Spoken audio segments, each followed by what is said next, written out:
Hey everybody, and welcome to another episode of the BJJ Foxcast. I am your host, Alex Martinez, and today I'm with an old friend, Joey Warner. Thank you. Joey is a brown belt under the very great and powerful Issa Able, who I'm trying to get on the show. And he is a creator of Butter Smooth Moves, and he is a commercial real estate broker. I had no idea, dude. Yeah. Is that your full-time gig? That's my full-time gig. Okay, Yeah. okay. How did that come about? How'd you get into that?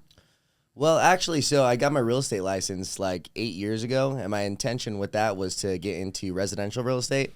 And it just happened to be that on my very last class, I met this woman who I was sitting next to on like a contract writing class, a super basic. It's like basically the last check mark before getting your real estate license. And she just started telling me about commercial real estate, introduced me or gave me the name of this guy. Yeah. And he's the owner of the company, set up a meeting with him, and 8 years later, I'm still at the company. No shit. That's cool, dude. Yeah. Do you, any chance of you going out on your own? You know, I've got different goals within real estate. Like, I'm not necessarily. So I'm an independent contractor. I work for myself. Like, Okay. basically, Oh, I work. that's great. Yeah. So I worked for him directly for him for the first 2 years or so, maybe 2-3 years, and then from there, I've been just doing my own thing. That's cool, dude. Mm-hmm. Yeah. Yeah. So I want to talk about the event that you were at today, and that's I'm sorry, I keep screwing it up. It's High Rollers. High Rollers. Yeah. Who runs it, and what is that about? And I just figure I mean. I just figured it's a bunch of pot smoking and jiu-jitsu, which is awesome. It's awesome. Don't get me wrong. It's a hilarious thing that it's even But it's created competitive. itself. Yeah. Oh, no, it's very competitive. And they have good people on it, Yeah. too. Really high names and just popular figures. Apparently, Wiz Khalifa is going to compete on it No in way. like a couple months or something. No kidding. That's Yeah. cool. Where is it going to be local, or is it going to be somewhere else? That one, I'm not sure. Okay. I mean, they kind of go all over. Yeah. One of the I guess coordinators, he's from Pittsburgh. Okay. And then they'll be in Vegas. I competed with them in Vegas.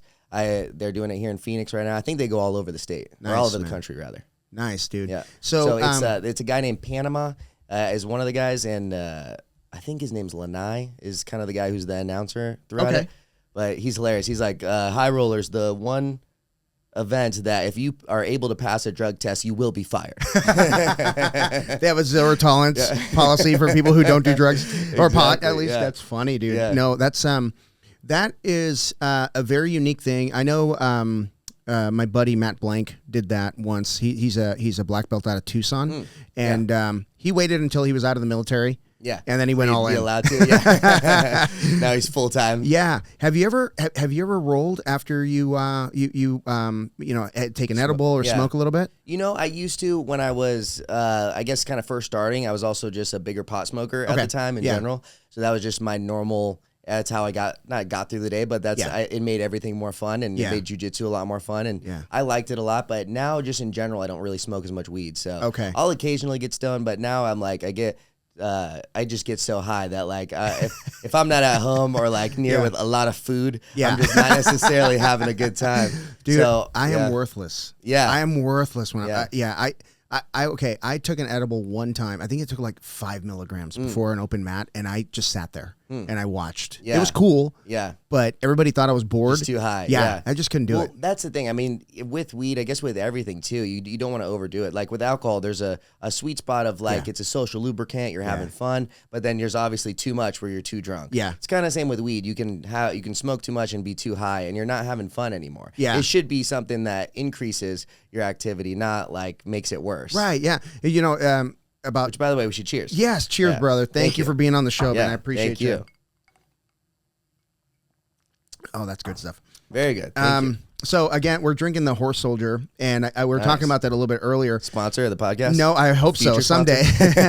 we drink enough of that shit on the podcast. Send over one bottle. But Come on. it got me in a little bit of trouble last time because we finished half a bottle of that, and then we finished an entire bottle of a well, no, maybe there was a little bit out of it, but it was we ran out of that, so we went to the Maker's Mark, and we got way too drunk on the podcast and talked way too much shit, and I didn't realize how angry I can make people with just my words. Oh, wow, But I can make people pretty angry with my words. It's funny how angry people get from words. Dude. People get very mad. Yeah. That's what's funny about my the Instagram page too, is that like it's got a little over 20,000 followers. It's not like a crazy amount, but it's enough to where there'll be people arguing in my comments, and It's crazy. it's hilarious. Yes. Like I honestly love it. My favorite part is when you're looking at the arguments and you're like, I didn't even talk about that. What the hell are they talking about? Yeah, exactly. Well, it's often, at least in my experience with this, I mean, some people will attack me, which is hilarious. Yeah. But other times it's just people just arguing with, how could you think that about this? Yeah. You know?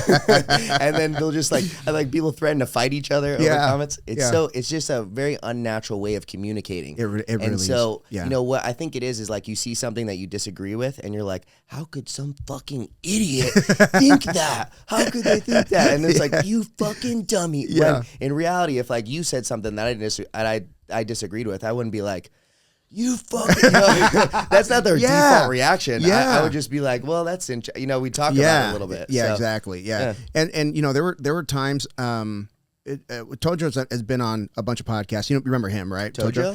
Alex Cray. Black Belt. I've seen him on this podcast a bunch of times. Yeah. So he and I will get caught up in arguments, and then my editor. I have an editor out of Tucson, who is amazing. He's I think it's called Huckleberry Productions. Oh, interesting. And I got turned onto him by one of my partners who is he chops up my shorts, stuff about Instagram stuff. So do you just send them the whole uncut footage and they just do stuff? Chop it up. Really cool. They do a great job. That's awesome. Well, Steven likes to stir the pot, right? So he'll find chunks of things and he'll just make it sound like, oh, this is gonna be good. Yeah, dude. Sometimes it's like a little bit too much. Yeah. It's a little bit too. And I try not to read the comments, but sometimes I get caught up and I'm like, ugh, that shit. Especially if it's something that you said, you kind of do want to respond to people sometimes, but there's almost never winning an argument in a comments. You just make yourself look like a fool. Yeah, well, yes. If we do it like this, if we have a disagreement where we can maybe long format discussion, we can get to the root of it. But if you think you're gonna really have a meaningful discussion in comments, it's just not gonna happen. Yeah, and it's just. I don't know. Like you said, it would be a whole different discussion if we were face to face, right? Exactly. Yeah. Mostly because the threat of danger.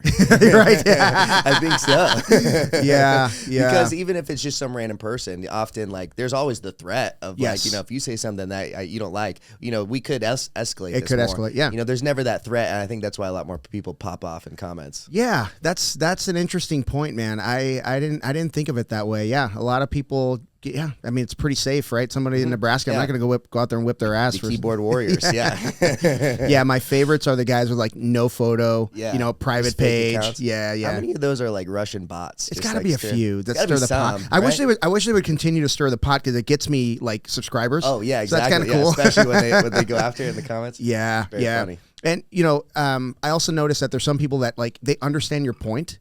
So they comment on that, and someone who doesn't understand your point will comment against their comment, and that turns into a little bit of a discussion, and those turn out to be pretty interesting. But tell me about Butter Smooth Moves, man. How did that start? And you've grown pretty big, dude. I mean, comparatively to the other pages that have been around as long as you have. Tell me about that. So, it's funny. It started with, I was training with my buddy Jeff, which I can't think of his last name right now, but he's just a really cool hippie dude. He got his purple belt at the same time I got my blue belt, and we've always been about that stage difference in our careers. We were training together one time, and he said something, or we mentioned something. I was like, damn, those were some butter smooth moves. I was like, I said those words, and I was like, that'd be kind of a cool Instagram page. Yeah. And so I was telling you about it a little bit, but I started it secretly. I mean, I just started it and started posting stuff that I thought was cool. Yeah. Anything that I thought was really smooth. It was jujitsu. I mean, I think I saw some foot sweeps at first, and I was like, oh, those are some of the first posts, and then it evolved to basketball, football, anything that I see is smooth. I'll repost it. And then this one post got started going viral because I think at the time Instagram just started implementing the Reels feature, and I think they were trying to compete with TikTok and this type of thing. So I post this one post, it goes viral. It gets 15, 16 million views, over 1 million likes, a couple 100,000 comments, and the page grows overnight to or within a week or two to 12 or 13,000 followers. Whoa, cool. And then it slowly grew from there all the way to I don't know, 18 or 19 over the next month. And then it dropped to 15. But during this time, I didn't tell anyone that this was me. And then I was telling you, I was doing funny stuff. I repost my buddy Greg from Control Physical Therapy, who was a very good friend of mine. I love Greg. Yeah. And I reposted one of his things. I'm like, I don't know who this guy is, but this is some butter smooth stuff right here. And he commented back or replied to my story. And it was He's like, oh, we probably know each other. You probably see me through the jiu-jitsu community. I saw, jiu-jitsu is a thing. Yeah. I'm like, I'm just kidding, Greg. This is Joey. So that's great. So dude. I did some funny stuff like that. But then, after it was like kind of looked legit, I just started telling people, and then people would be like, oh, I followed that page. I didn't know that was you. And then that's so cool. Yeah. And then so it just, it's been just something I just did for fun for this longest. And and then it evolved into this Buttersmooth Fight Club. Because that's the other thing I want to talk about. Yeah. So like just about a year ago, I was thinking that it would be really cool to start a jiu-jitsu competition. Like I see other competitions, I see like how they could improve, and I made a post about this the other day. But I was like, basically, if you see something that you think you can improve, in this case like jiu-jitsu tournaments, I was looking, I see there's things that they could be doing better. You basically have 3 choices from there. You could bitch about how things are run right now. You can create something yourself, try for yourself, see how you would do, see if you could create something better and solve those problems that these people are apparently unable to address. Or third, you could just shut the fuck up. Those are your 3 choices. Those are your 3 choices. You can bitch, try to do something about it, or shut the fuck up. So I decided to try to do something about it, and it's been like, so a year ago I was thinking about it. About 9 months ago, I made the commitment to fucking make it happen.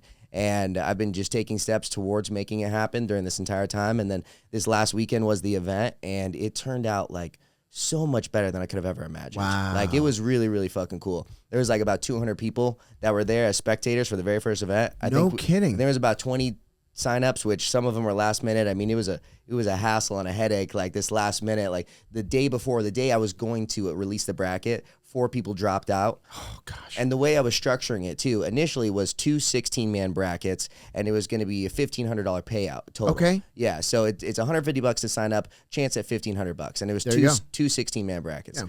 About 2 weeks away from it, like one of the brackets had like 4 signups or 3 signups. I was like, fuck, I can't run it like that. So I cut that one. I told people I'll do super fights in lieu of it. So if you just want a single match super fight, no money to sign up, but you're not going to win anything either. Yeah. Like tell me and I'll try to make some super fights. That actually ended up being a really cool part of it. Nice.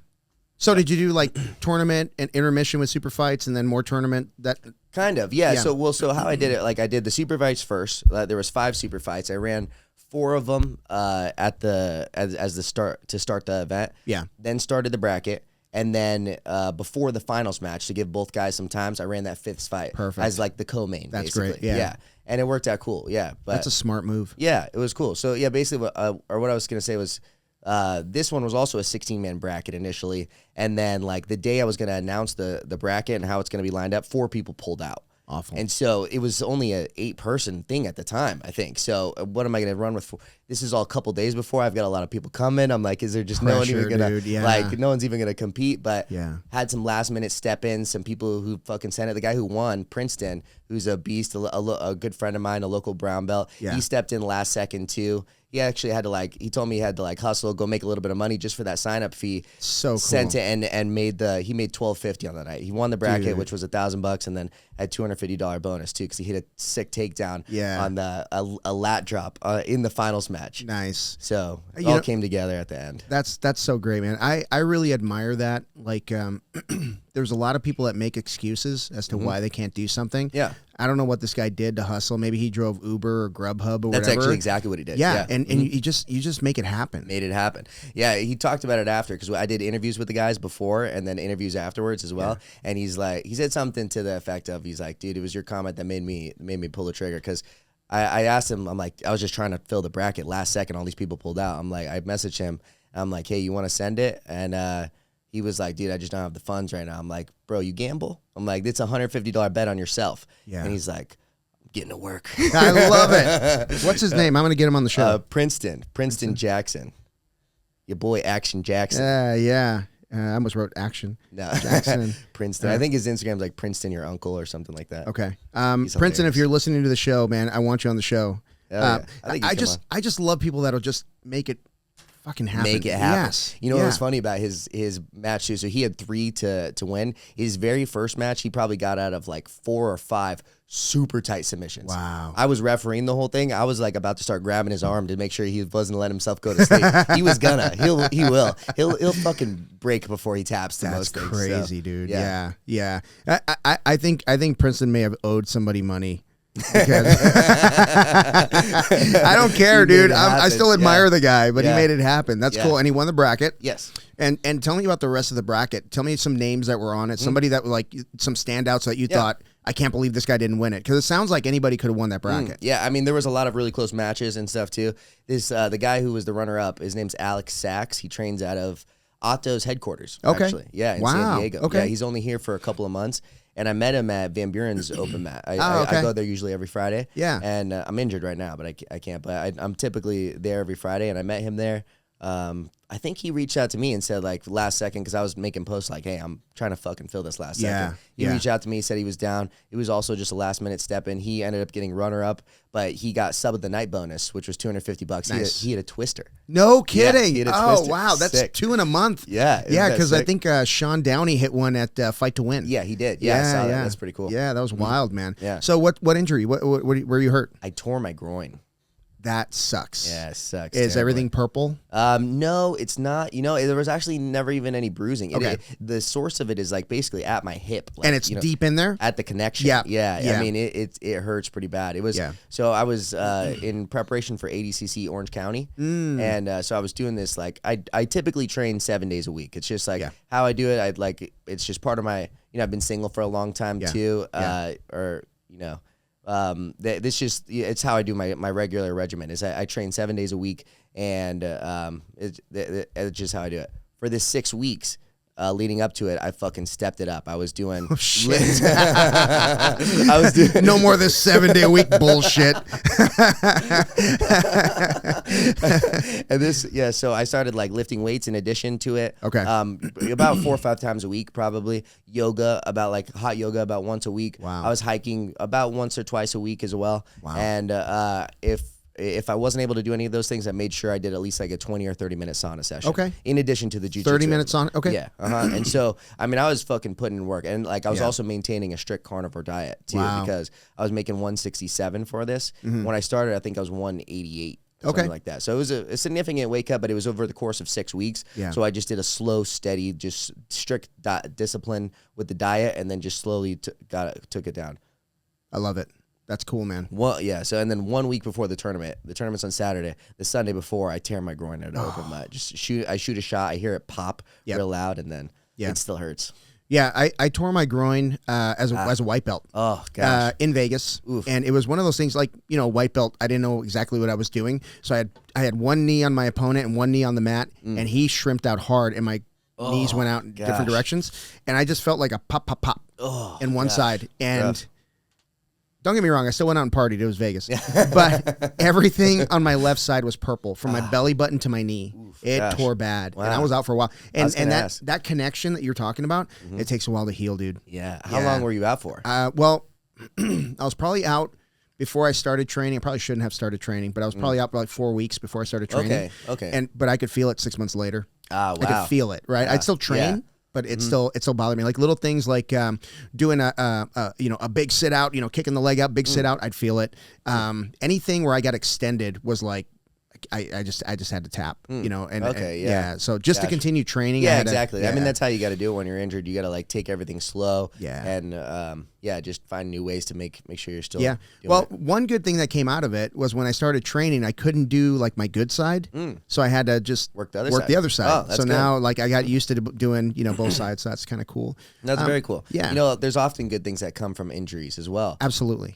Actually, I before this. Leading up, I like hurt my shoulder a little bit too. I just sprained it. It wasn't anything completely debilitating, but for about the first week, like I was taking it real slow, and I was training, and we actually had this, like a training session scheduled in Tucson at my boy Anthony Burchak's gym. Yeah. Tucson. I was trying to get him on the show because he's in town. He's in town right now. Yeah, he's one of my favorite people. He's hilarious. Good dude, man. Yeah, really great dude. But so we were going down there. So we're like, the point being, I was training with some people that I don't even regularly train with, but I was just flow rolling. I would say like, let's flow. And then there's also like kind of a skill to flow rolling too. Yeah. There's a lot of people that say, all right, let's flow, and then just attack you. Yeah. Or it's a one-sided flow. Yeah. You know what I mean? So yeah. So, but like doing that, like basically I just slowed everything down, and I realized I'm able to problem solve a little bit better throughout my training. Nice. And so now anytime I'm coaching a class, I actually have them I found this from this guy, Les Pressmore More Involved, I think is his name. I don't know if you've seen him on YouTube, but he makes really good breakdowns of stuff. Oh, really? And he talked about this, like doing this game called Designated Winner, where basically in this situation, we're doing guard passing. The person on top is the designated winner. They're going to pass guard eventually, but only at about 20%. They're attacking at 20%. The person defending is also at 20%. Gotcha. And so, especially with the beginners, I'll have to tell them, slow it down a bit, slow it down. Don't use speed as a way to get around. Yeah. Try to think through and problem solve through the technique. And everyone's been really liking it. It seems like really good. It's a good way to progress too. I got to check that out. Yeah. And learning how to flow roll is a skill in and of itself. It's not something that you're kind of born with, because we're naturally, I'm naturally pretty aggressive, and I'm sure, you are too. Yeah. And to be, I hate to say passive, because you don't want to practice poor technique. Yeah, no, true. Right? So, but you do want to allow things to develop. I think that's the difference, right? You allow a process to develop, and then it culminates into something, maybe a catch and release, or maybe an easy to escape position, because it's going a little bit slower. Yeah. And you build that muscle memory, like you said. Exactly. I love that. Yeah. And again, just not like defaulting to like speed to get around the guard, or speed to do anything, and think about like slow technical progressions. Yes. Of like just problem. Okay, this leg is in my way. How do I get past it? Yeah. It's not about like pushing or going really hard. It's like there's probably literally 30,000 different techniques of like how to get past that leg in that situation. So yeah. So step by step. I love that, dude. That's really cool. How many classes do you teach a week? Usually just one. Okay. Yeah. So, and it's even not even been one. Every Saturday is typically what I'll do. We do a 9:30 gi class and then open mat right after. So typically just that one. I've got a pretty busy work schedule too. So. Yeah. Well, and your training schedule. Do you have any sponsors helping you out? Greg sponsors me. Greg sponsors you? Oh, that's therapy. Good. Yeah, nice. Yeah. That's good. That's always good to have, especially someone like him on your side, man. For sure. I had him on the show, and, I always talk about, doing things like being prevented about stuff, right?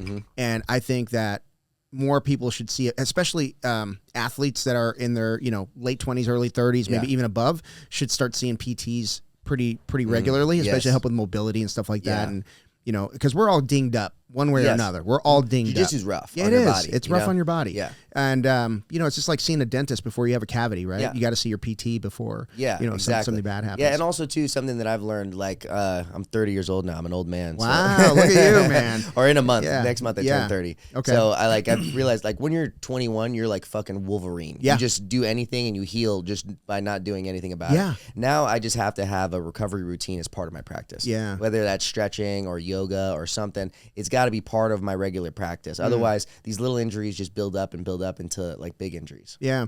How seriously do you take sleep? I fucking love my sleep. Yeah. The only problem with that is like on the weekends, if I drink, I won't get quality sleep. Yeah. Same here. Yeah, but other than that, I really prioritize sleep. I'll go to sleep at like 8 o'clock. I don't care.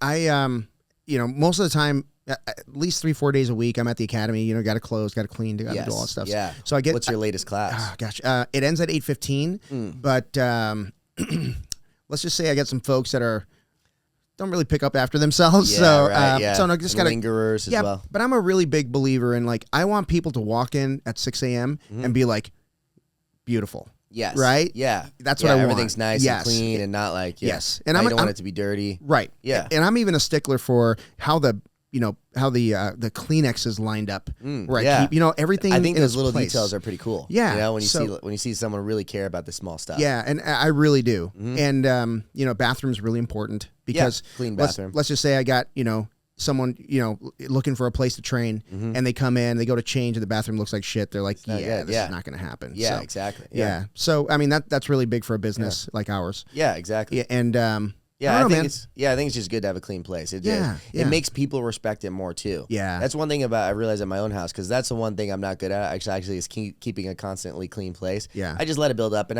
I work a lot of hours and stuff too, so I just I'm gone most of the day. I come home and I just don't lately I've been a little bit better about it, but I've realized when my place isn't clean and my place is all messy and stuff, the people who I invite over disrespect it more as well. Like, not like, overly, but they'll like leave shit out. They'll add to the mess. Yes. That's what we do. It's human. It's kind of a human thing, right? I think so. Versus if you go to a really clean place, you're like, oh, fuck, I got to clean Yeah. So, my front desk person, her name's Taylor. She's awesome. She's my right hand man. Nice. Right hand woman. She just that's right. But she anything that comes up, I'm like, talk to Taylor. Somebody needs time, get down on my calendar, talk to Taylor, it's all that stuff. But she and I were kind of lamenting about, people not picking up after themselves. And we're getting like disproportionately upset about it. Like it wasn't that big a deal, but it was like, gosh, why don't they And then someone pointed out to Taylor, and Taylor told me, and I'm like, yeah, that's right. Like, we don't have anything else. Taylor's there, 5 days a week. Oh, she closes. Yeah. I'm there 7 days a week. You know what I mean? And but don't get me wrong, I love the place. I love cleaning the place. Like I really enjoy being there. Yeah, it's good. But yeah, it's like that's all we have. You know what I mean? Exactly. So it's like part of it's maybe like you need to maybe communicate to them or emphasize to certain people just so it's well known. Yeah, but I shouldn't blame them because it's not the only thing they have. It's like a place to go train, and then they got to get the hell out of there, right? Exactly. And I have to understand that. Yeah, right? for sure. That makes sense. Like it's just a small part of their whole day when it is your life. It's your day. It's everything. Yeah. So I got to kind of give them a pass. I'm sure I do shit out there. You know what I mean? Like I go to a store and I leave shit. Exactly. I always put my cart away though. I always put the damn cart. I always put that away, but anyway. Yeah, that's funny. You have to kind of find the balance in everything too. Yeah. You want your place to be as clean as possible, but you don't want to be like a Nazi about people, like just like attacking them for. Yeah. Maybe it was like a small mistake too, or maybe it was a culmination of a bunch of people, and this person happened to be a little bit messy one time, and then you happen to attack them, and it's not really their fault. I got to learn to empower people a little bit more. But I was going to ask you, gosh, I lost it. Damn it. Anyway, so let's go back to Butter Smooth Moves. Yeah. It grew overnight, basically. Yeah. So what did you do that made that go viral? Like that one. What was the post? What was the post that went viral? It was this guy who was like, oh yeah, sure, let's do it. For sure. It was this guy that was like a motorcycle racer, like one of the Japanese bikes, like super fast, like sport bike. Yeah, sport bike, like real, like a racer. Yeah. And he went down. He crashed. Cheers, buddy. Salud. Salud. Prost. German. What does that mean? Prost is cheers in Prost. German. I like it. Yeah. Is it how do you say it? Prost. Prost. Yeah. I gotta write that down. Nice. Yeah. So he was like a motorcycle racer. He crashed at like 100 miles an hour. He skidded like for 100 yards or something because he was going fast. I think he had one of those back plates or something. Skidded forever. Like as the skid was stopping, he was getting up and sprinting back to the bike. I saw that post. Oh, did you really? And he got another bike? Yeah, I think he went back to the bike. And then my caption was like soccer players at like when someone kicks their knee, and it was like crying emojis. And I'm like, this guy when he crashes a motorcycle at 100 miles an hour, and it was like the sprint emoji. Yeah. And so because of that, for some reason, it like caused like a lot of like arguments in the comments, and a lot of people were basically engaging with the post more. And there was people like for some reason it went to Europe or somewhere not America because it was like. I know this place is American because he calls it soccer, not football.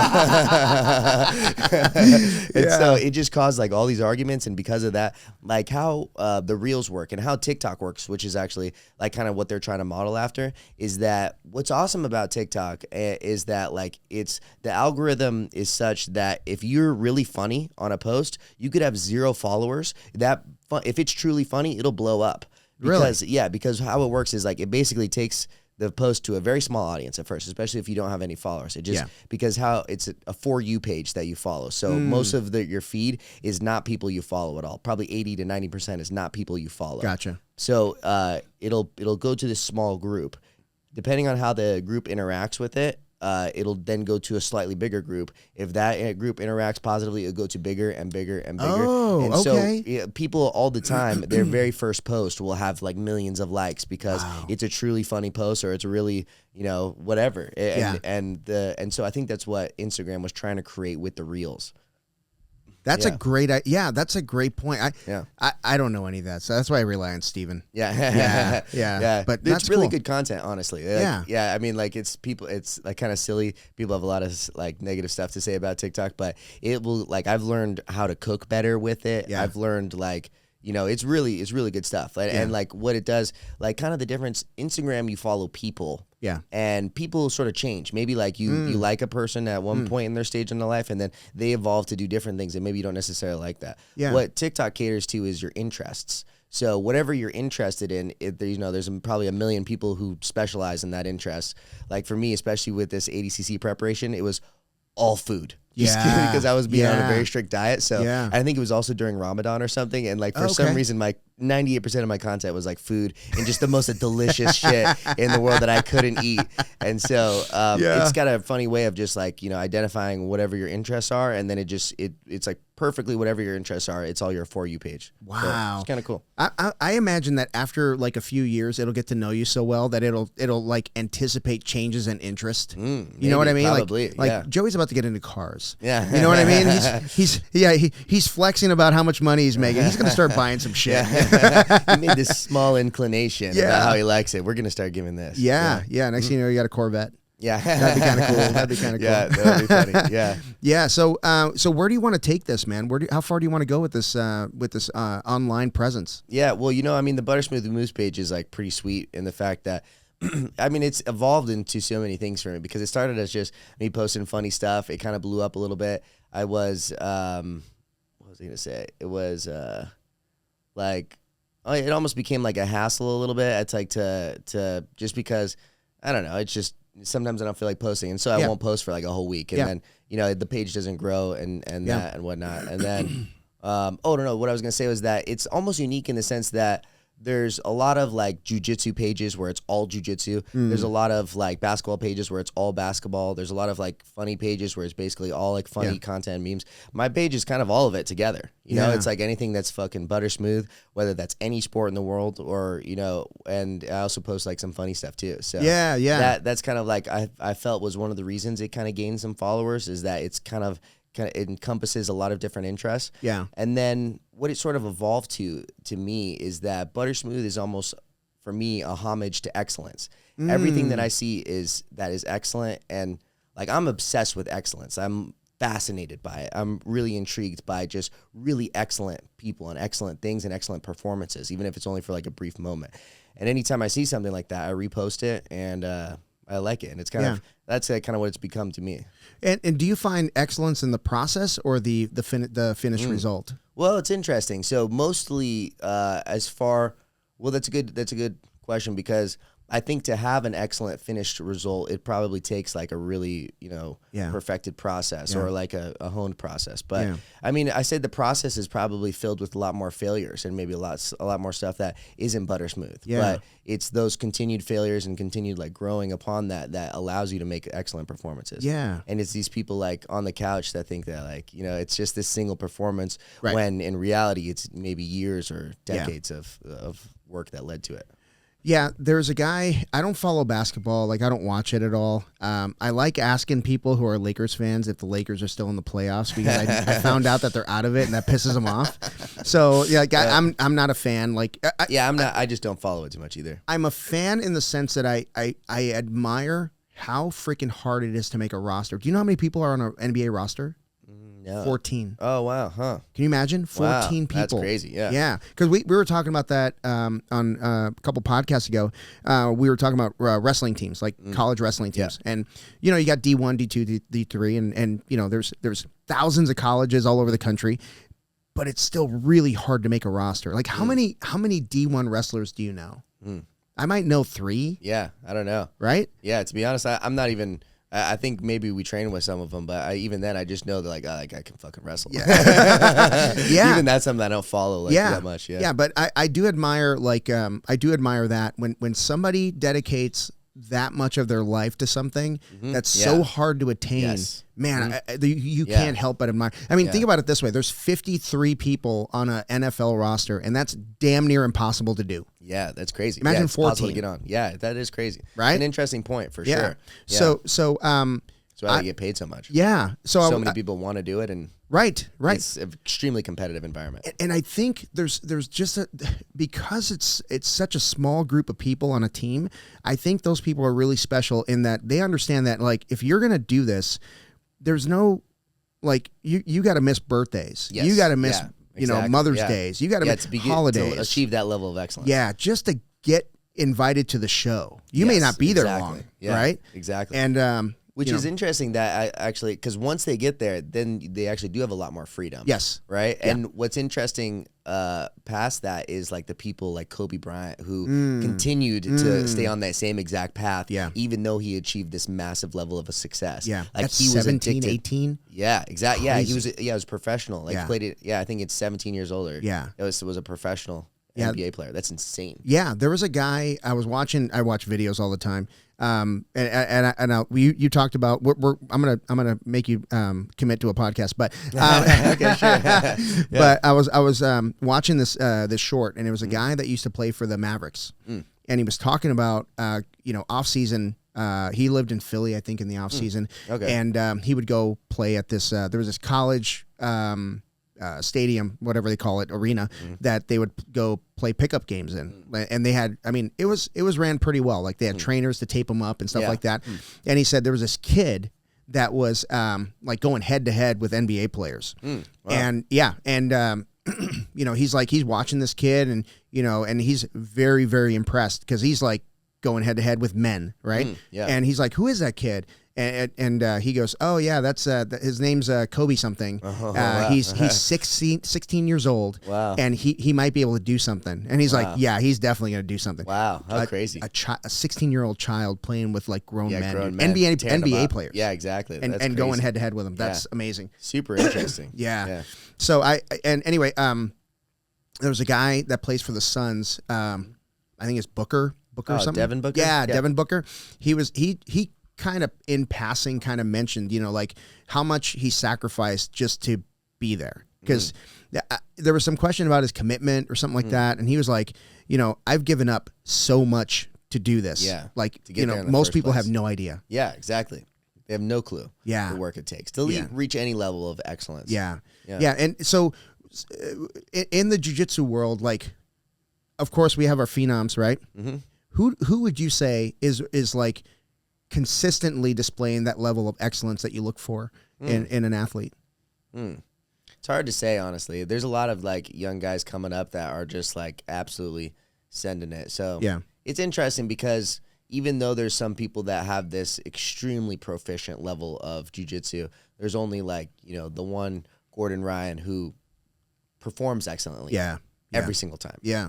Every single time. And so that's really impressive, but there's a lot of guys I really respect within the jiu-jitsu community. Yeah. Like, Craig Jones is really cool. I think just the fact that he's a really just naturally kind of funny, and he's just not, I don't know. There's no like kind of dick mentality about him, and doesn't take himself too seriously. Not at all. Yeah. Then that's kind of what's really cool. But at the same time, he's like the second best in the world at everything. Yeah, arguably, right?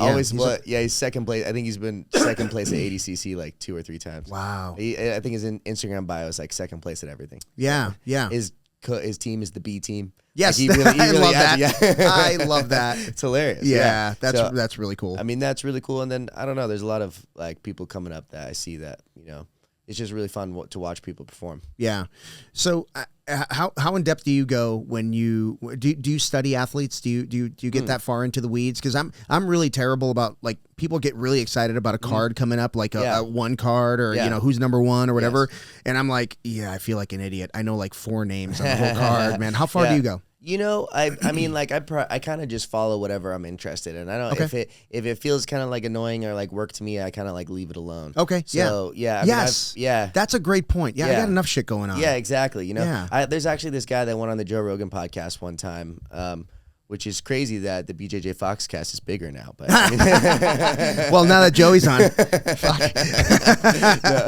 but there's a guy that went on there that he talked about. He's a love it or leave it guy. He's like, I'm not even like a like it or leave it. I'm probably just a love it or leave it. Yeah. Either I love something or I just don't want to do it. I'm going to give it away. And that's one thing that's been so interesting about this Buttersmooth Fight Club is that it took a lot of work to prepare it, and especially during that last week. Like I did this thing. I was out of town for like the weekend before, and so I got back late Monday night. So basically, I had from Tuesday to Saturday to set everything up and finalize it. I think I was working between like 16 and 18-hour days the whole time. Yeah. Like but it was so interesting. Like the first night I got back at like 10 p.m.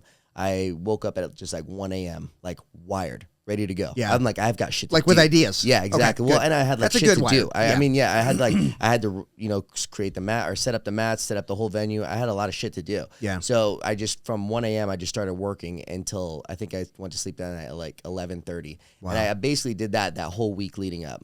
And so it was like, it was a lot of work leading up into it. And one thing that I realized is that like, well, it's like, I was, like I said, I was wired. I was naturally wired. Like I really enjoyed doing the whole thing. I was on like almost no sleep this whole week, and I was having so much fun. Nice. Like shit was happening negatively, and I was just handling it to the best I could. It all ended up working out. You know, there was this thing with the mats where maybe I couldn't even clip them together. Like last night, they forgot to send me this stuff, like this lubricant. The place is in Philadelphia. I'm in Arizona. Yeah. It only sold in Philadelphia. Oh, you know? no. I'm like, what the? I just couldn't believe it. But it was so fun. And, you know, commercial real estate, I actually really like real estate as well in a lot of different ways. But brokerage isn't something that I love in and of itself. Right. Yeah. It's not fun to do, you know, and there's probably no person on earth who would do it for no money. Right. You know, they're not going to do it for free. Yeah. But for me, it's been an excellent tool, and it's always my goal. My view with it has been it's a stepping stone to some of the other things in my life. Yeah. And I put in a lot of fucking work with commercial real estate. At the beginning, I was working 2 jobs for basically 3 years consecutively. Wow. I had no friends. You know, you have to give up a social life when you do that. I was working Monday through Friday with that, and then Thursday, Friday, Saturday at a restaurant.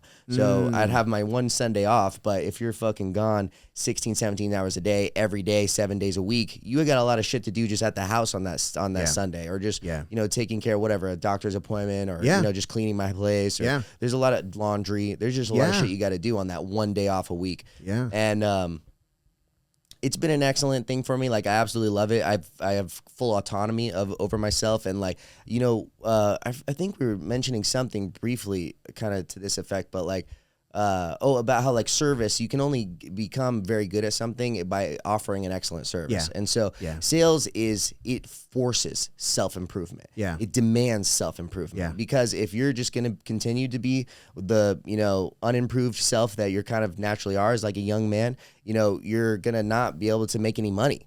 You know, your income is tied to how much you're able to work on yourself. Yeah. And so for me, it just forced this. And like, you know, it's been a great thing for me, and I'll continue to do it as long as I can, until I can move out of it completely, maybe just into the principal side of things, like buying and selling myself. Yeah. Which like, you know, so I'm going to continue to do that. But this week leading up to the Butter Smooth thing, I realized like, I want to like give my life to something that I love. Yeah. You know? Yeah. Like if I wanted to, I could become the top fucking broker in the United States if I wanted to give my life to that. Correct. Yeah. I really wanted to, but I don't. Yeah. I want to give my life to something that I love. And like jiu-jitsu, I love it so much. And, you know, owning a gym, that's just not my path. I don't think, you know, I've thought about it as a young man leading up to it, but it's just not my path. This whole tournament thing, I had so much fun doing. You know, like I lost a considerable amount of money doing it too, actually. It was like, it's not like I made any. I spent money to do this and a lot of time and effort. But it's something that like I can continue just to pour love and attention into. And I think I can have like a really beautiful contribution to the sport of jiu-jitsu. I love it, man. I love it. I think what you're doing is kind of... It doesn't really align. It kind of aligns with the path that I took. So, and I was talking about this. I've said this a few times on the podcast. The biggest mistake I made, and I'm 50 years old now. The biggest mistake I made as a young person going into business is I got really good at a job that I didn't like. Yes. Right. So I was successful at sales. I did commercial AC, and don't get me wrong, I'm very proud of the work that I did. I'm very happy with the path that I took because I came up, you know, through the ranks, right? Yes. And you know, I at 48, I had to make a choice. And I chose to go with my passion. Nice. And open the academy, and you know, with my partner, cool. and doing all this. Yeah. And dude, I'm there 7 days a week, and I don't even realize it. Yeah. Like, it's not one of those things that I think about. You know, I just love being there. Yes, that's a great point too. It's not like I gotta be there again tomorrow. I It's know. like Yeah. you're excited to go there. Yeah. The only thing that is messing with me mentally. Well, okay, so changing directions in my life means changing my the way I manage my energy. Right, my training suffered a little bit because now I'm an academy owner. I can't train. I just can't go train. Yeah. But the biggest thing was I go in to a place that I love, doing what I love. That used to be my escape. Wow. Right? That's pretty good. Nice. Jiu-jitsu was my escape. Wow. Yeah. Now I got to find a way to escape from my escape so that I have more energy, to give to my job now. Oh, wow. How interesting. That's a beautiful thing. I mean, people always say try to create the life that you don't need to escape. Yes, from. yeah. And that's kind of what it is. Yeah. Yeah. Wow. So when Amy and I went on a cruise, all I thought about was the academy. Yeah. I couldn't turn it off. Yeah. What's going on there? Is everything going to be okay? Yeah. Yeah. But Andrew Gardenier, I had Andrew and Leslie Gardenier on the show, and they own DeBoa Jiu-Jitsu. Okay. And Andrew said something that completely changed my perspective. He said he goes on vacation to disconnect, to recharge the batteries, to give the clients what they should get, right? What they deserve, right? They deserve 100% of him. Yes. And when you're in the weeds, and you know this because when you're in the weeds, you don't realize like there's times when you're like grinding it out so much that it's almost like going through the motions. Yeah.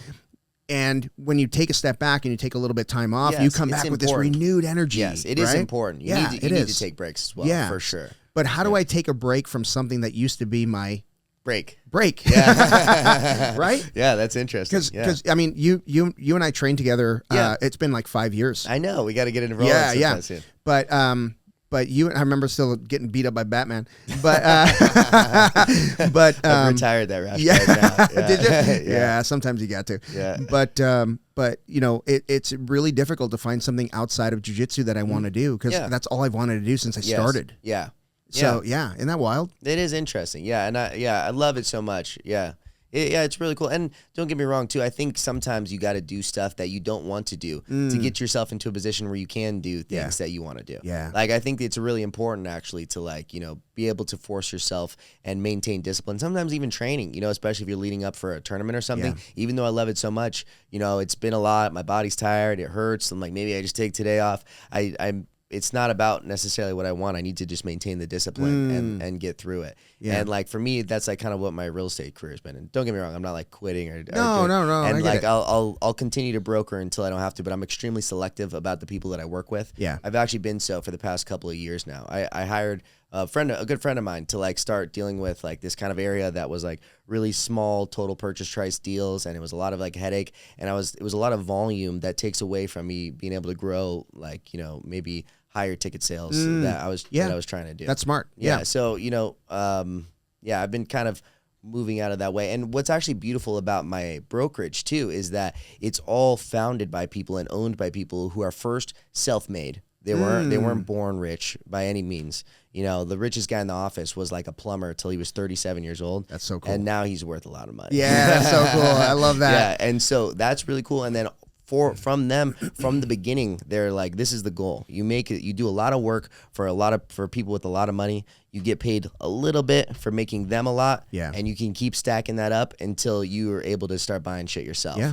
And that's been the goal from them from the get-go. Yeah. Versus I think certain other it's hard for me to say because I don't really know, but some other places that is the goal, is just become a really good broker and just sell stuff and and that's it. But that was never the goal, even from my mentors, where the goal is to make enough money to where you're the people that these guys are working for. Yeah. Yeah, absolutely. And do you follow a guy named Patrick Bet-David? I think so. Is he Iranian? Yeah, I think, yeah. And he said something that was really profound. At least to me, it was profound. But he said you can either work in your passion or you can find a job that funds your passion. Yeah, and I think that's what you're doing. You can have a job that funds your passion, and I think that's going to be a good little step. And someday your passion may grow to be you may have to do this full time. Yeah, exactly. Right, and that would be really cool, man. Yeah, well, yeah. I mean, like, and don't get again, like, real estate will also always be part of my life. Like, now I've gotten to a point where like I'm an absolute expert in it, and like on the buy side, it is actually really fun, like buying and selling something yourself, negotiating your own deals, and like this is also really fun. Also, when it's in a really high ticket sale, like I've got some offers that like have knocked my fucking socks off, but like, and like I'll tell my parents about it, like, you know. That they've been really proud of too, just in the past couple of years as well. Yeah. But you know, those type of things are fun as well. But there's also a lot of part of it where you're working for, you know, I'm doing this like sale that's like $20,000 or $50,000, which is a big total amount. But you know, after commissions and splits with the company and you know splits with maybe people you're working with, maybe it's a couple $100 for you. And it's maybe a couple months of work too. Okay. You know, I've had things where it's like a couple months of work for $250, and I had to drive to Tonopah 3 times, and I had to like, you know, knock on this guy's door, and it was like I don't even know if I broke even on the gas. You know, and so those type of things I have to just move away from and just really give my focus and attention, because they deserve better too, because even though the commission is really small on a $20,000 or $50,000 deal, $20,000 or $50,000 is still a lot of money. That's a lot of money. You know, for anyone. And that's why, you know, I try to I've always maintained, no matter what it is to me, it's really, if it's a small deal, usually for everyone involved except for the buyer. The buyer, it's a big deal to them. They're putting up some money. You know, so yeah. One thing that one of my mentors taught me years and years ago, I can't believe I'm this old, but anyway, years and years ago, we were talking about qualifying prospects, right? And when you're in the service business, which I was doing HVAC service work, which is involved like retrofitting old buildings and selling service agreements, stuff like that. It's a lot of qualifying, and so a lot of people will say, well, I don't even, you know, leave the office unless they qualify over the phone. And he told me, you know, and I kind of caught that. I'm like, well, these guys kind of know what they're doing. I should kind of follow that. And there's a lot of truth to that. Don't get me wrong. But one thing that he told me that changed my perspective is he says, do you ever sell over the phone? And I'm like, well, no, I don't really. I don't do that. I like to be face to face because it changes everything. And he goes, why would you qualify over the phone? He goes, don't you think everybody deserves at least one meeting? That's a really good point. Yeah. So it didn't matter, like, deal big or small. Everybody deserved one meeting. Face to face. And that's really good. And if it didn't qualify, we don't move forward. Exactly. That's also part of a good salesman too. You know, I think that's why people get hung up on sales is like a negative type thing, because 90% of salesmen truly suck. And it's because of 90% of the people in the industry are going to be there short term. That's what it is. You know, it's like almost like the Pareto distribution that like, you know, 20% of the people make 90% of the money. I mean, that is how it works out. 100%. And so the most of the people that any average person, myself included, like deals with in any sort of field is you're most likely just statistically dealing with a fucking idiot. You know? And so I think sales gets a really, really bad rap because of that. But at the highest level, these guys are fucking experts. And they're, you know, it's a truly pleasure. The whole experience is an absolute pleasure because you have a goal you're trying to figure out, and this guy's really trying to help you with that. And he's doing it in a very elegant way too. And you know, it means so much. It's helped. It makes the whole experience like a one that you like want to do again. And you know, not being able to qualify work is very, very difficult for a salesperson, especially like new guys. And when I was a new guy, I always got surprised by the real decision maker. You know what I mean? Like you're dealing with somebody, and you're like, oh, this is going to work out. It's going so and then all of a sudden, like, you can't sign this. It's like, oh, wait, what? And then you deal with the guy who's like not on the same page as them not whatsoever. At all. Like, I don't even know what the hell this guy's talking about. Like, fuck. They just were excited to talk to you. So that was a hard lesson to learn, man. Very hard lesson to learn. Oh, yeah, and that's important because you said something about like qualifying as well. And like, that was going to be my point about good and bad salesmen, is that you don't ever try to sell someone that can't or isn't interested in the product or service you have to offer. If they're not interested in it, I need to go deal with people who are interested in it. Move on. Because we're wasting both of our times. When I'm going to try to hard nose sell you into something that you don't or can't or shouldn't do. You know, I can't. No, I'm going to do something that there's plenty of people out there that need my service or would love to buy a deal, and I'd love to sell it to them. So why not let me go to work with those people? 100%. And when you like, for me, being on the service side, when you have somebody who is spending $0 for service, and you hit them with a number like 125,000, they're like, Hell no. Yeah, exactly. So you got to work up. You got to kind of sell them on the not the process, but the concept. Benefits. Yeah. Mm-hmm. You gotta sell them on the concept. Like, hey,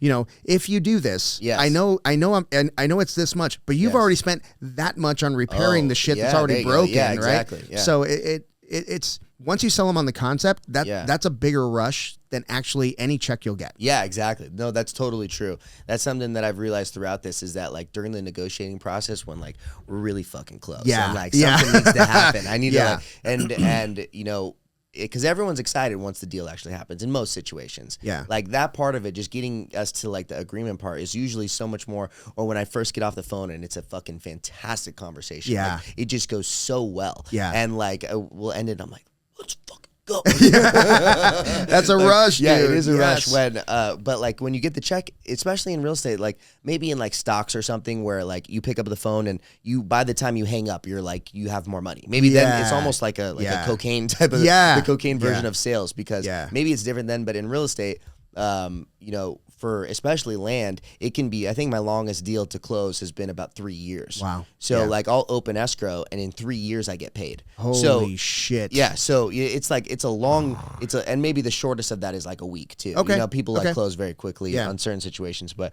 even a quick close is, especially in land, is considered about 30 to 60 days. That's not bad. Yeah. So, but I'm saying like, the point from we're agreed to sale to getting that check is a few months out. So there's this whole big delayed gratification that it's not like I get it, I'm like, yeah, let's go. Yeah. It is the process. Like kind of like you said, that is what it gets exciting and is the rush part of it. Yeah. So once you sell them on the process and then, you start, talking about details, that's a lot of fun, especially when you're starting like to exchange, terms and conditions and it's going to lawyers and, they're spending money now on lawyers. So they're very serious. Yeah.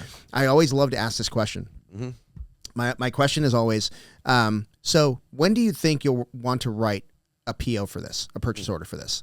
And they're like, okay, so it's whatever, May, probably July 31st. Okay. And is there anything that's going to happen between now and then that will prevent us from working together? Oh, that's a good question. And they're like, if they say no, we're golden. Yeah. We're golden. Yeah. We can have like very candid conversations. I can be open about stuff. Yeah, exactly. Because we have a deal in principle. Yeah, right? Exactly. And when they say, "Well, it's got to be okay," so we got to loop back, and talk about other stuff. And, because they have concerns with this and that. There's something that I didn't do. Yeah, right. And explain well. Yeah, yeah. It's an interesting process. The whole like thing of sales. It's a dance. Yeah, it is. It's really interesting. And like kind of how you talked about. You said something of like you either do your passion or do something that kind of can fund your passion. Funds it. Yeah. Yeah. So I've like thought about this as like a young man too, like especially when I was first starting.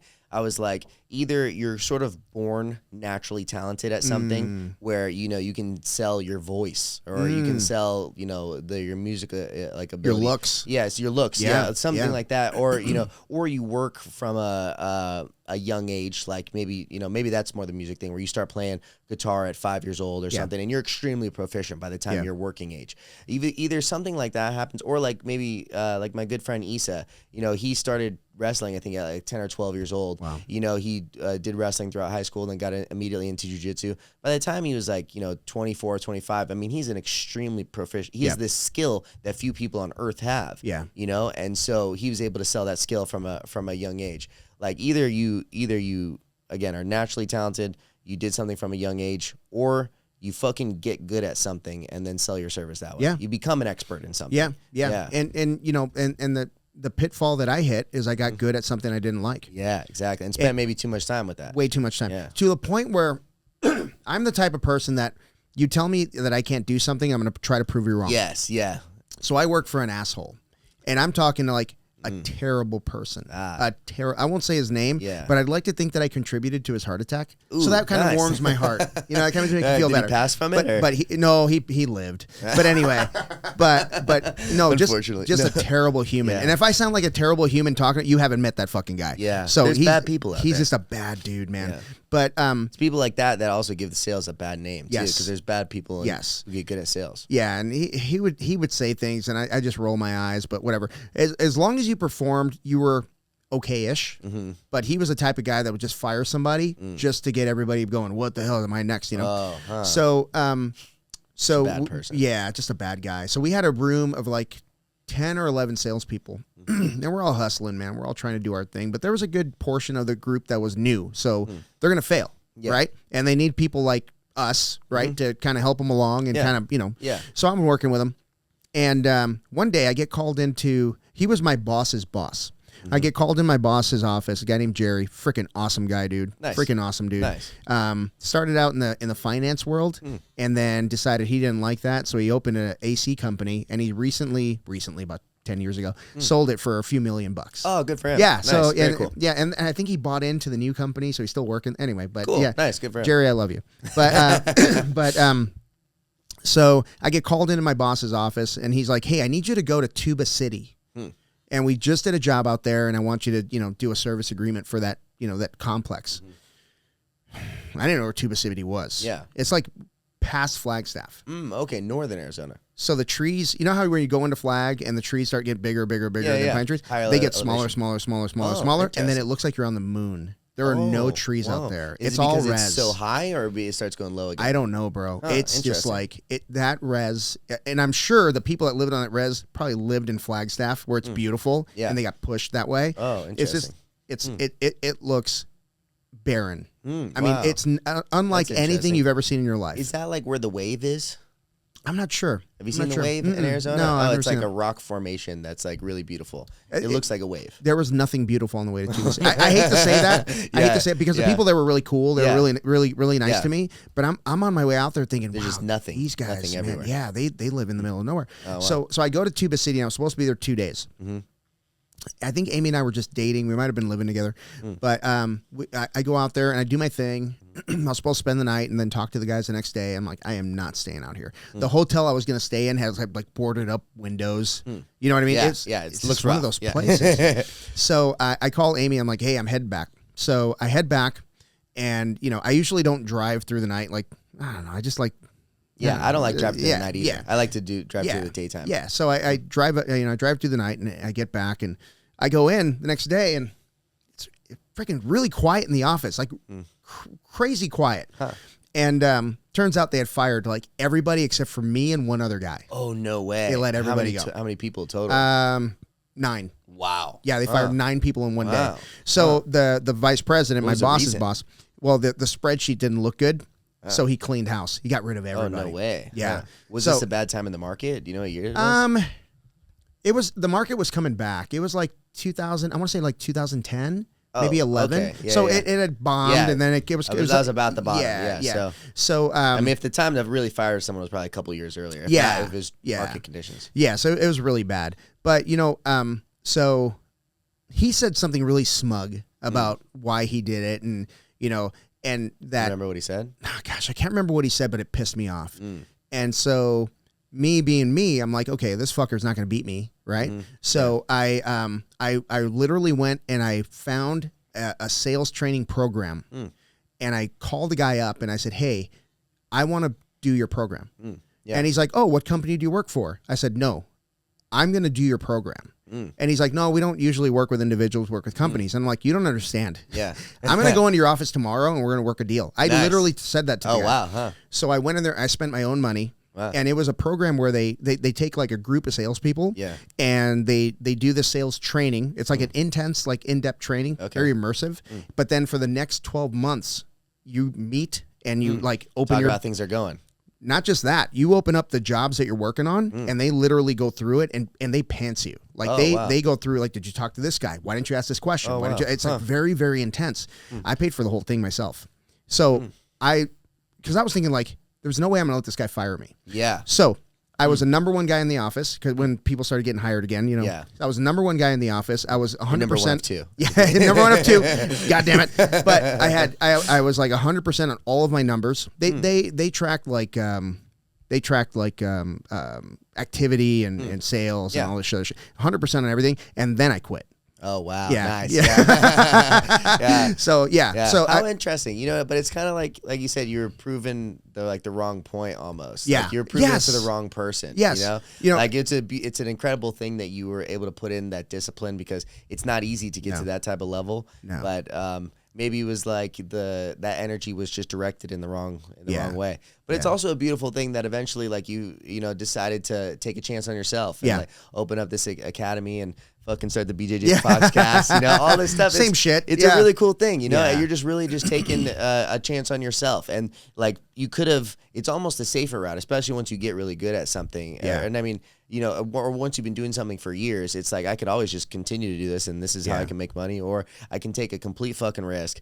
Probably spend a lot of upfront money on starting my own gym and doing this, and just see what happens. Just trust myself that I'll be able to pull it off. Yeah, it's scary, man. It's scary. It is. But it's so gratifying. At the same time, it is pretty beautiful. Yeah. There's actually this quote that I posted a video after. You can look it up if you want. Do you want to? Yeah, it's actually absolutely, really cool. yeah. All right.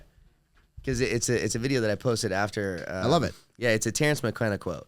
And it's this lady that is, I think her name's Grimes or something. I think she's like one of Elon Musk's like 9 baby mamas. Okay. she doesn't necessarily like deliver. Does he have that many? I think he has like 7 or 9. Shit. Yeah, he's got. I'm pretty sure he's trying to repopulate the earth. Slinging it. All yeah, right. he's saying that we're at a major risk for underpopulation in the next few years. That we're gonna population decline rapidly because like during the baby boomer era, like everyone probably averaged like 3-4 kids. Yeah, and had them at a very young age. Now a lot of people are opting not to have kids in the first place, or will have one when they finally decide to in their mid to late 30s or something. Yeah, and it's so if you have one kid and there's 2 parents, you're decreasing your in-house population by 50%. So if we do that on a mass scale, especially after this population before us that like doubled or tripled their in-home population, if you have 3 to 6 kids or something, you're tripling your in-home population. Now it's extremely rare for people to have like 6 kids. Like, I mean, it doesn't happen nearly as often unless you're like in some sort of religious thing, right? Then a lot of people like that. But here, should I just play it like on the microphone? Yeah, play it. Yeah. It's a really cool quote. I might be able to plug it into whatever you think's best. Yeah. Hang on a second. Sure. Let's try it. I've never done this before. Let's try it. All right, cool. We got to get a Jamie in here. Let's pull that shit up, Jamie. Yeah. Can I get another ice cube for this? Absolutely, yeah. In that bowl, yeah. And don't worry about the delay. I can always have this edited. That's okay. I mean, this is a pretty important thing. People will probably wait it through. All right. So what is the quote again? So it's a Terrence McKenna quote. Terrence McKenna. You know who Terrence McKenna is? Yeah. Yeah, very cool person. And this is something that I posted. I probably found it maybe 6 months ago or so, but I posted it right after the tournament because it was just a beautiful thing. That's what I thought. All right, we're gonna try to play this into the microphone, so bear with us. Yeah, let's like put it right at the tip. Yeah, let me just get the volume. Here, let me do this too so I can hear it a little bit better. Whew. That's a good one. Yes, sir. Hey, let's cheers one more time bro. first. Yes.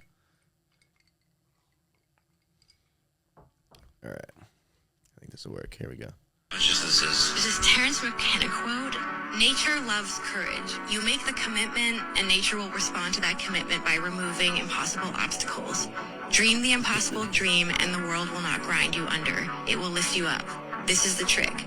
This is what all these teachers and philosophers who really counted, who really touched the alchemical gold, this is what they understood. This is the shamanic dance in the waterfall. This is how magic is done, by hurling yourself into the abyss and discovering it's a featherbed. I love it. Whoa, that is awesome. Especially, I don't know, it's by hurling yourself into the abyss and discovering it's a featherbed. It's a featherbed. Yeah. That is a great quote. It's so nerve-wracking starting it, like doing this. Like with the whole Butter Smooth things, there was times, like especially in the lead up, like in the 6 months before, I'm like, it'd be just so much fucking easier not to do this. Well, yeah, especially when you're editing and doing all that stuff yourself. Yeah, exactly. Yeah. Just, the whole idea of creation and everything of like what I think's best, the way it's run. I mean, it's a lot of added stress when I already have. I mean, my job is like a stressful environment as well. There's always fucking problems. Like people are just not doing shit they should. People are wasting your time.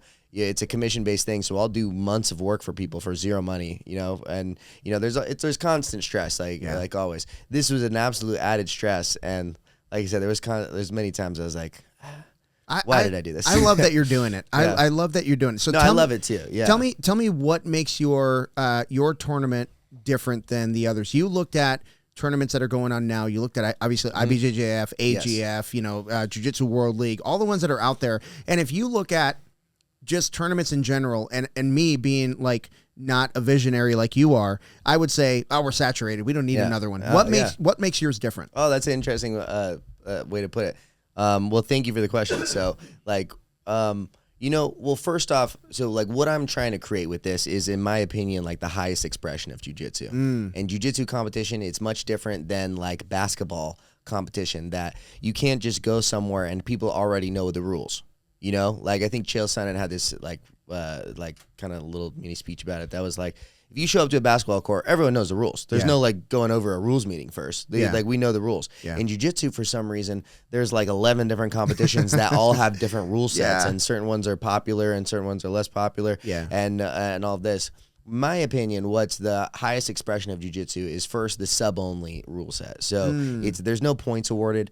Points suck for a lot of reasons. Like one, it makes you hesitant to pull the trigger. You don't want to shoot a shot because if you end up on bottom, maybe it's going to look like a takedown to him, and there's shitty refs out there that give bad decisions on all of this, and so people are more hesitant in general. And then also on the other side of that, if you get your 2 points early, maybe you just coast the rest of the match. I got my 2 points. I'm going to basically stall the rest of the match because winning is important. I feel attacked right now.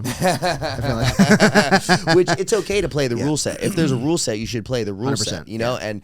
But in my opinion, that's just not the best expression of jiu-jitsu. We shouldn't be competing for fucking these arbitrary like points when the goal of jiu-jitsu is like progressions into submission. Yes. Submission is the best. That's what we're all aiming for. It's not like it's beautiful. Yeah, it's cool. Yeah. It's fucking sick. It's checkmate. Yeah. I don't want to win just because my opponent ran out on time. Right. I don't know if you play chess, but there's also like winning from stalemates or like running out of time. That's not as good as checkmating. Yeah. Motherfucker. Yeah. I want to checkmate you. And so that is part of it. And then so you're a sub-only. So it's a sub-only rule set, and then so within a sub-only rule set, the question is what happens in the event of no submission. Yeah. So there could be unlimited time, which that's not fun for anyone too, because it's hard to watch. It's tough to watch. Part of this is the question is so multifaceted, but like to create a tournament that like I don't think athletes, especially at the very highest level, should be paying to sign up or should be funding the entire tournament, because most tournaments make money because they have 1,000 signups at $150 each or $120 each, and that's what funds the whole thing. And maybe they're getting $15 for the spectators, but what's really the majority of the money is all these signups for the people.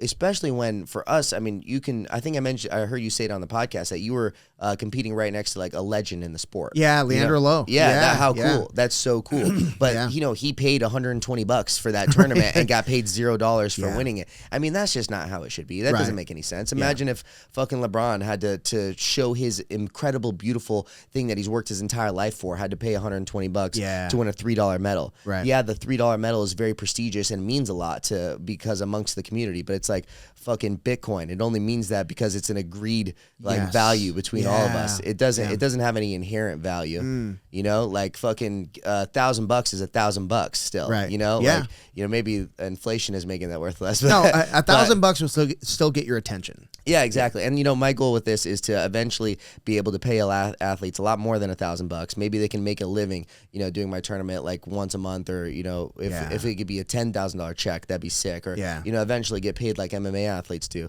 I think there's enough interest in the sport where that is a possibility. And so how you fund a tournament, how do you create a tournament that makes money without the signups? Well, it's got to be very interesting to the spectator. Yeah.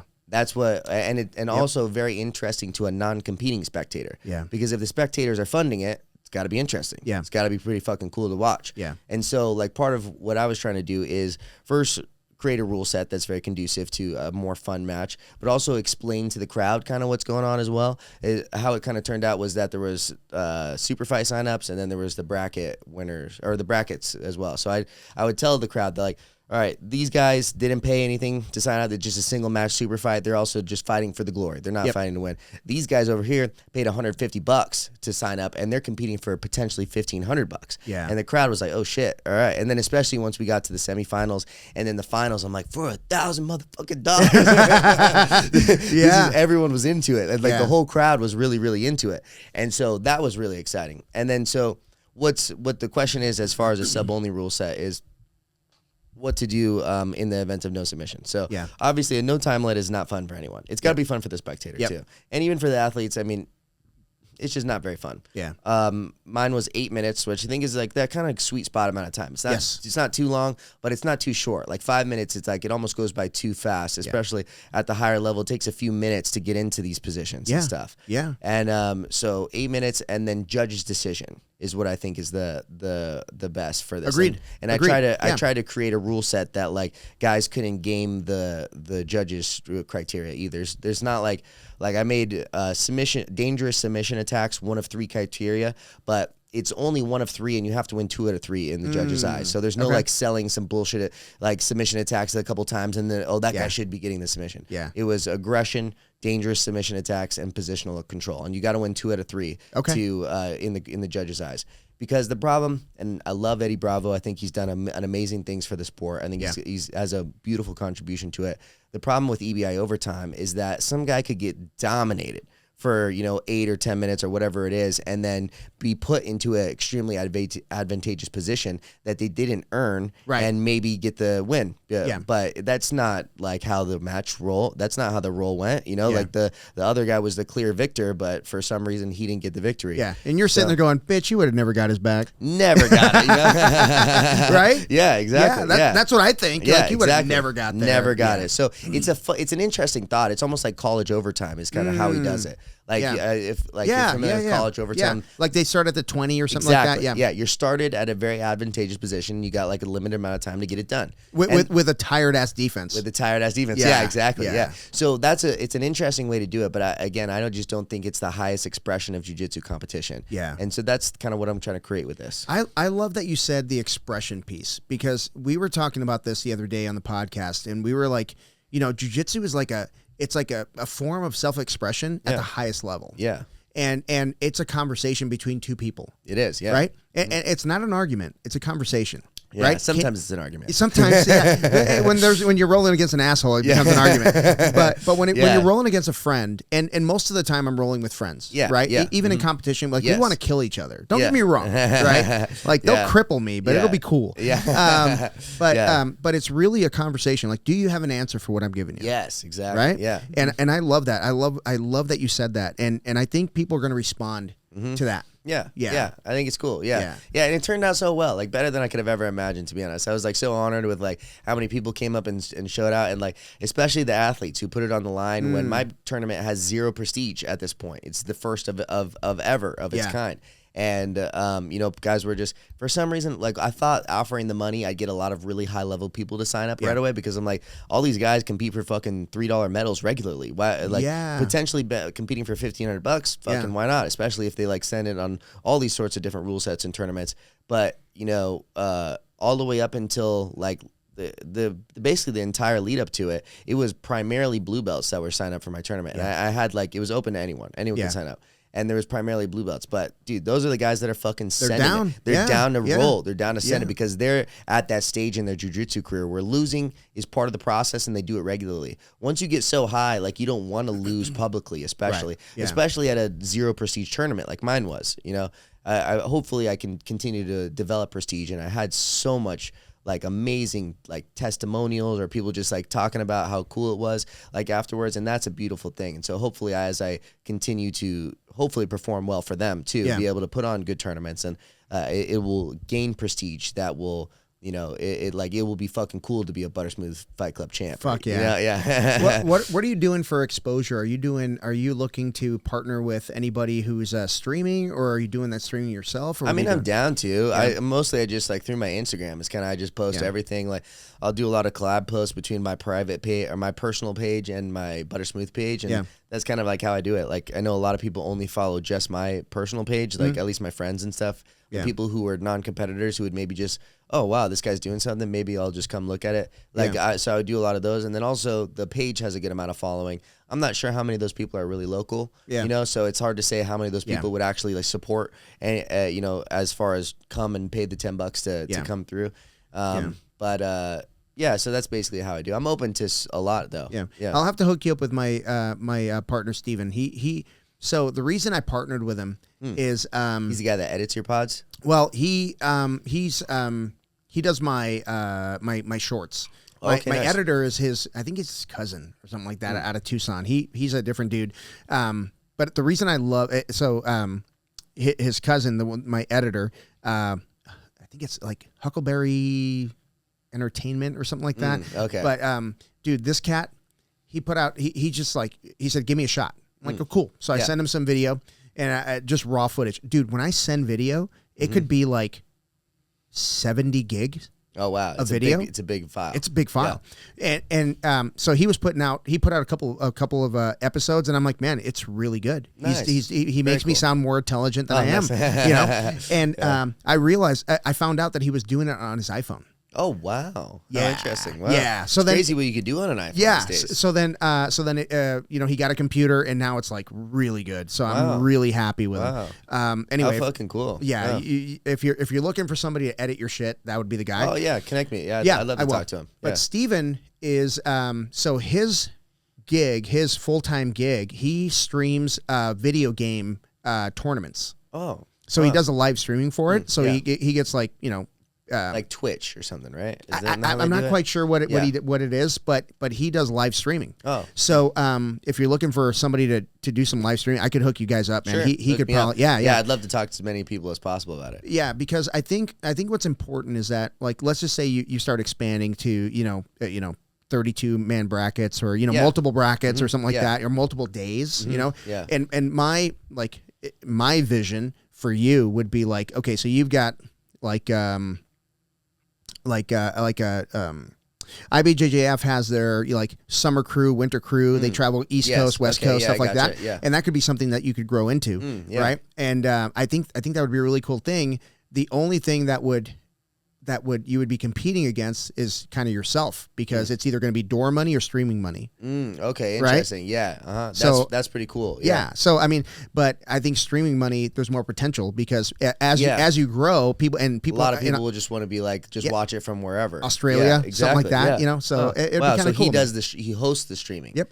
Okay, interesting. I had a guy so it was on pay-per-view too, which was pretty cool. Okay. Yeah. Oh, I didn't know that. So I did that with it as well. But, okay. Yeah, it was just a guy I met randomly at a different tournament. He drove all the way up from Vegas to come here to help do it. And that's so cool. Yeah, he was pretty cool. But yeah, I mean, I'd love to just get it out there. Whatever's the best way to do things is kind of what I want to do. Yeah. Like, I'm not trying to be a stickler about basically anything. Like, there was this whole production team that was part of it, that there's these like 2 guys from film school that I met through another guy who trains jiu-jitsu that's really cool. And, I liked his shit. I thought he was going to be the main guy to do it. Or I'd asked him to be the main guy to do it at first. Yeah. And then about a week out, he's like, hey, I've been thinking about this. I'd like my buddy Parker to take the lead on this. I want him to do it.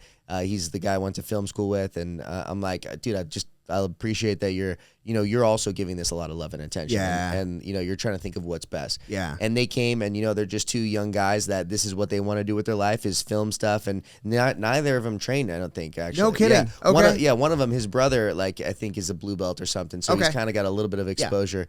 And but neither he's of them been bored trained. with all the stories. Exactly. Exactly. But they were a part of it, and I was like, basically with them, I was like, trust your instincts. Yeah. Don't ask me anything. Yeah. If you have a question of what I should do, whatever you think's the best. Don't ask me anything. Whatever you think's best, you do that, and we'll just try to make this as cool as possible. That's so you guys are the expert on this part. Just do whatever you think is best. Yeah. And, that's cool, man. Yeah. So I'm excited for you, man. So where did so you said the concept came from, you were watching tournaments and you thought you could do something better. Yeah. What made you pull that trigger? What made you put up your own money to pull that trigger? You know what? It's an interesting thing. So I did an intensely psychedelic drug. Nice. Yeah, that made me to commit to one? the decision. Ayahuasca. Nice. Yeah. Okay. It Locally? No, in California. Okay. Yeah. It was about 9 months ago. I was sitting on this property. It was the most beautiful property. Yeah. This was the 3rd time I've ever done it. And okay. This time it was a daytime experience. Okay. Most of the time they're at night. Okay. This time we started at about 10 a.m. and did a daytime experience. And so I was sitting outside on this incredibly beautiful property. And not like beautiful in the sense of beautiful real estate, but beautiful in the sense of it's this couple, this older couple who bought it in 1993 and have just been planting everything since. They've got about 7 different types of vegetables, the same amount of fruits. They've got bamboo, trees, this stuff called devil's breath, which is a flower that blossoms upside down. The flower hangs downwards. They've got like 4 or 5 of those trees, a bunch of overgrown grass that like it looks like grass you could eat, that kind of people eat, like it's that long thick, that wheatgrass. Yeah, exactly. It's all over, but they don't like mow it or keep it like perfectly like shaven. It's just overgrown over here. They've got 5 different locations with bees that they keep bees on the property, and they somehow don't bother you whatsoever. You can walk right up to him, and he's super knowledgeable about the bees and stuff too. And I'm in his, it's daytime and I'm sitting in this beautiful property. It's in California. It's real close to the beach, beautiful weather. And I'm looking at this tree like in the distance. And I'd been thinking about this for a couple months at the time, as far as like, I think it'd be kind of cool to start a jiu-jitsu tournament. But in this moment, I committed to the decision. I'm like, I'm going to fucking do it. And since then, I've been like taking steps to making it happen. Yeah. And so it's been fucking a lot of, at first I thought I was like, I'll do it in about 2 months. 2 months is going to be like, we have this whole group chat with like a lot of like the local guys. It was like, I think mostly the Arizona Assassins for a little bit, where we were training at Issa's for a bit. But now it's just a lot of like local guys who are like brown or black belts in Arizona, and I sent him a video from there. I'm like, I just got done doing. I'm gonna do the tournament, guys, and I'm like, it's gonna be in about 2 months, and I started exploring like buying mats, and the mats took like 6 or 7 months to deliver by themselves. So when you went on the what would you call it, a trip? I mean, it's a trip. So when you went on the trip, how long were you in it?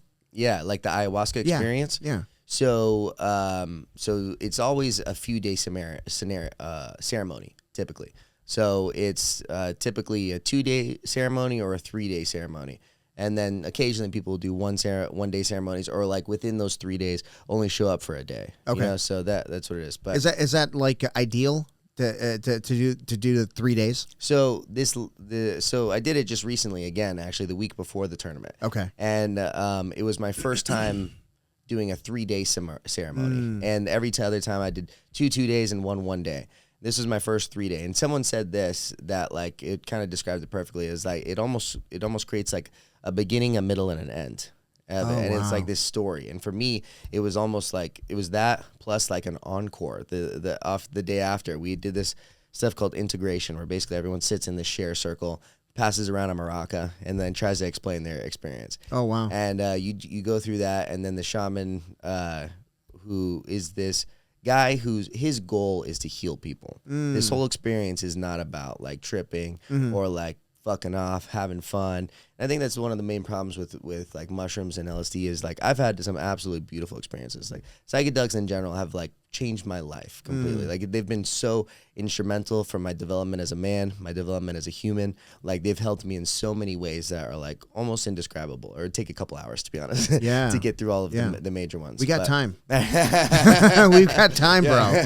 Yeah, I got nothing but time. Yeah. So I'm very interested.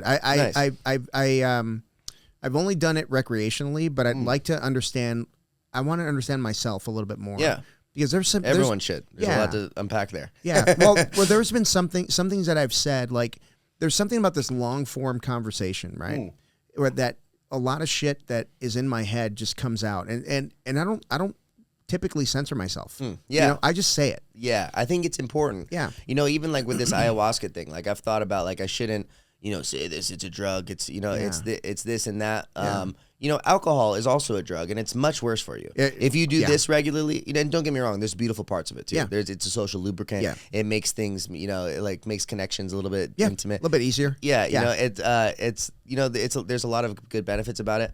Like, ayahuasca it doesn't have any of the negatives of alcohol. There's no ayahuasca addicts who are throwing their lives away to do that. If anything, you after you do it, you do not want to do it again necessarily. Like it's like you've had enough. You know, it gave you, and so they refer to it as medicine. It's the medicine, and it's ayahuasca in particular is the grandmother. And so like the grandmother takes you on this experience of whatever you need to be taken on. And what it is like, I'm not a religious person at all, but what I've always said is that psychedelics are almost like a meeting with God. Wow. Because like what it is like it's the fucking truth. Yeah. Whatever the truth is in your life, it gives you the truth. Yeah.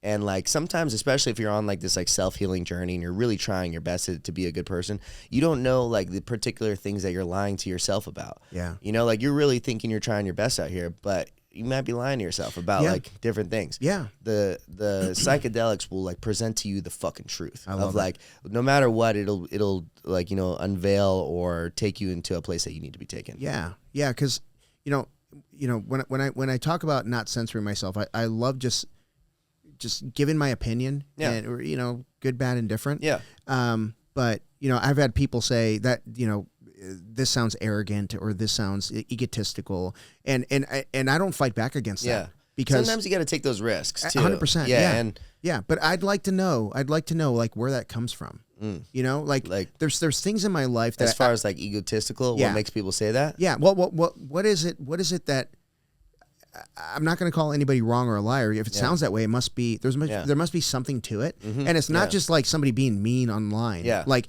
if somebody that I care about tells me that, then I want to explore it. Yeah. You know, and I want to know where that comes from. Yeah. And there could be other things that it could bring out that could make me, like you said, change my life. Yeah, exactly. You know? Yeah. And I think what you said there is like, if it's someone I care about says something, I think that's probably the biggest thing. Yeah. Because there's a lot of idiots that say a lot of things that you probably shouldn't give shouldn't give any weight to, you know? No. And sometimes it's easy to be like, this fucking guy said this guy, God damn it. Like I think just like you said, if someone I care about says something, you probably really should give a little bit of thought to it because like it could be the case that you're wrong. Yeah. And we're all human. We make mistakes. Yeah. You know, and it's the people that know me intimately, like people that know you intimately. If they say something, you're like, oh shit. Yeah. If it's one of my really good friends says something, I'm like, oh fuck, maybe I fucked up. Yeah. Yeah. But I want to know where that comes from. You know, and I don't know. As far as the question or as far as like. No, like there's things that I found out about my past that really answered some questions as to why I felt certain ways. So that got me thinking, well, what else is out there that I don't know about? You know, that maybe I could start exploring in my own brain, you know? And I'm not saying like ayahuasca could like bring these like experiences out, but maybe it could help me think about things in a different way. Cause I'm not a very artistic or creative kind of person. Okay. Yeah. I'm very much let's get the game plan and I'll fucking grind this out. Yes. I just need this and I'll do this. Give me the tools and I'll fucking make it work. Yeah, exactly. Right? Yeah. And but in that you can almost lose yourself. You know what I mean? You can almost forget who you are. You said you went down a path of trying to prove someone wrong, but it was the wrong person to prove wrong. Yeah. So it was a good experience. Like I met a lot of really good people along the way. I'm sure it developed you as a human too because of it. Yeah. And taught me a lot of self-discipline. I mean, well, it was forced. Because these guys did not let up, dude. They were brutal. But it was probably one of the best things that happened to me. Wow. Yeah. There you go. It cost me a little money. Yeah, there you go. Yeah. I mean, maybe that's sometimes you got to go through these negative experiences to become a better person on the other side. Yeah, man. So tell me a little bit about who you were. I'm curious because we've known each other a while. Yeah. And who were you like back in the day, like high school, college? Like, what did you do? Did you play sports? Did you do anything like that? So I did football all 4 years of high school. Okay. Yeah. And, you know, I love that. And, yeah, you know, to be honest, I was the person that was like fairly quiet. Don't really talk to anyone. You know, I'm definitely not the class clown, definitely not the most popular person. But I'm also not someone anyone disliked at all. Okay. You know, I'm not, I was never a dick. And if anything was important that needed to be said, I would say it. But other than that, I was generally a pretty quiet person. Okay. You know? Okay. And so it was interesting. I had this interesting experiences where like I would go meet up with some friends and I was very like pleasantly surprised about like how many people actually liked me. Oh, okay. That's kind of cool. You know, because I was just, you know, again, like sort of a quiet person, didn't talk too much. So you're introverted? I would say I'm naturally pretty introverted. Okay. Yeah. Okay. I would say so. Yeah. And, you know, I got through high school. I went to college. Like one of my first, I had little jobs in high school, but one of my first jobs in college was like working at a restaurant. First, I was like a bartender or a busser and a bar back, and then I started serving tables. And I feel like that was kind of my first test into like human interactions and becoming better at just so much talking about to people. dude. Yeah, exactly. Yeah, I'd have to and I was probably like a terrible server at first. I would fucking like stalk my tables every 3 seconds. I'm like, you guys okay? Yeah, You don't need anything, do you? I was horrible, dude. Yeah, same. Yeah, exactly. Yeah. But then I realized like you kind of just let them be and like they have like a better experience. Just make sure. Yeah. But that was kind of my first test into like becoming better at that. And then my goal with college the whole time was like I changed early into a major in philosophy or a major in psychology with a minor in philosophy. Oh wow. Mm-hmm. Okay. So my educational goal was always to get my doctorate with that and then be able to, because I always thought like a fucking bachelor's means almost nothing these days. Like what am I going to do with the bachelor's? And I always wanted to make money. Yeah. And so I'm like, what am I going to be? I'm a high school counselor or something. Yeah. So my goal was to get my doctorate degree. About 4 years of college, I'm like, I fucking hate college. It only took you 4 years to figure that out. I was tired of it, and like I'd failed this core class actually 3 times in a row, and it was one of these like certain I forget what they're called now, like they're basically extra classes. Okay. There's a word for it, but there's extra classes that you kind of have freedom to choose whatever. Yeah. You can get a D, and a D's passing. Yeah. And so there's like a funny saying like D's get degrees. You know? So, but in one of your core classes, I think you have to have at least like a 75% or above. Electives. Electives. That's the word. Sorry. Yeah, I couldn't think of it either. Yeah, exactly. Elective classes, you could get a D's and pass, and that's okay. In your core classes, you have to get, I think it's like a 75% or above or something. It's like a high C. You have to get mid to high C to pass, or otherwise you don't pass. And then there was this class that I took once at ASU and then twice at Scottsdale Community College, and I failed all 3 times. No shit. Yeah, and also too at the time I was just a young man, like not doing life as good as I should have in a lot of different ways. Yeah. And so I just wasn't taking it seriously. But my mom got into real estate when I was, I want to say like 2 or 3 years old, and it was at a time where she just like separated from my dad, and she just basically. She probably had a couple choices at the time. She could probably blame him for absolutely everything that was wrong in our lives at the time, or she could get to fucking work. Yeah. And she got to fucking work, and, she's like, was able to provide for us, and, she bought a house when I was like 6 years old or something. And that's cool. And just worked her whole life and just decided to like work hard. And she's always been a very hard worker and was able to, we probably went from like definitely like lower class,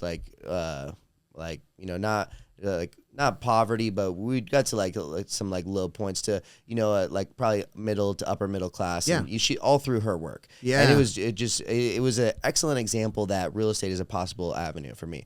And so I started getting my real estate license because I knew it was possible through her. Yeah. And then again, I just happened to meet this lady, like on one of my very last classes in real estate. She's like, have you ever considered commercial real estate?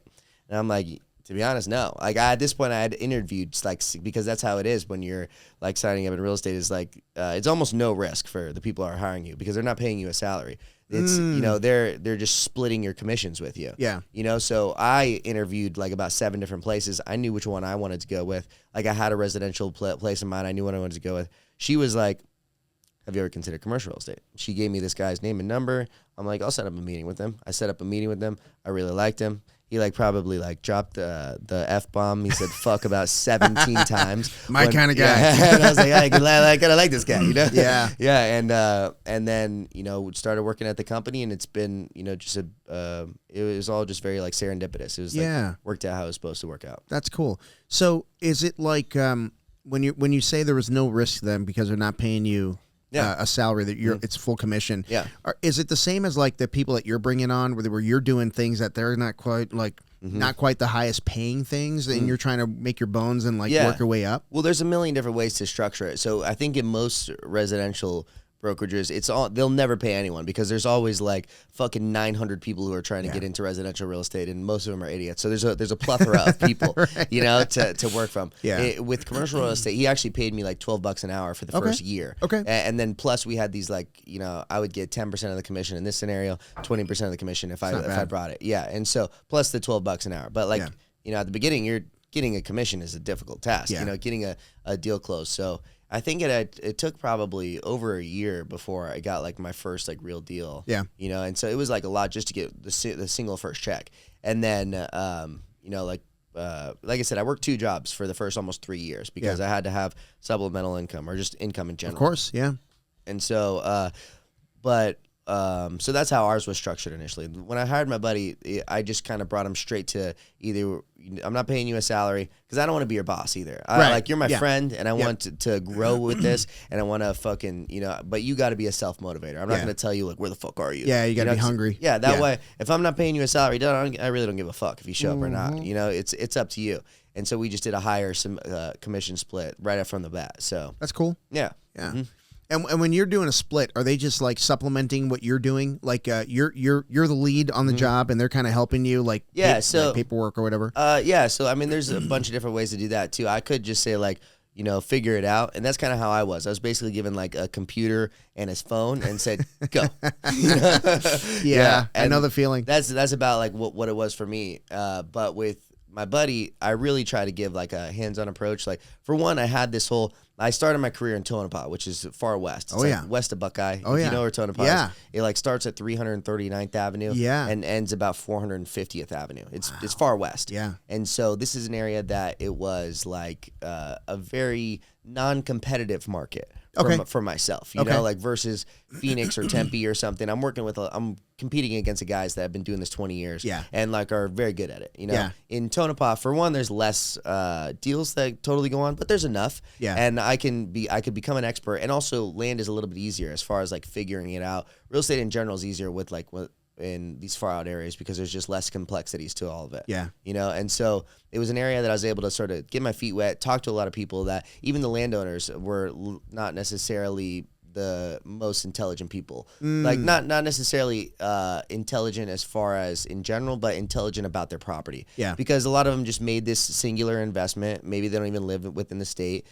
Maybe most of them probably have some sort of career that's not real estate related. So I could spend, 10, 12 hours a day figuring out the market, and I would know more about their property than they do. Yeah. And so I could become a truly valuable resource for them. I would just call them and be like, I don't know if you realize, but this property right to the north that you just sold, it's, probably a pretty excellent example of what yours is worth. And so, that's a great move. Yeah. They have this job, they live this place. They didn't know that happened. And so I really provided like a lot of value. So it was an able way to get my feet wet.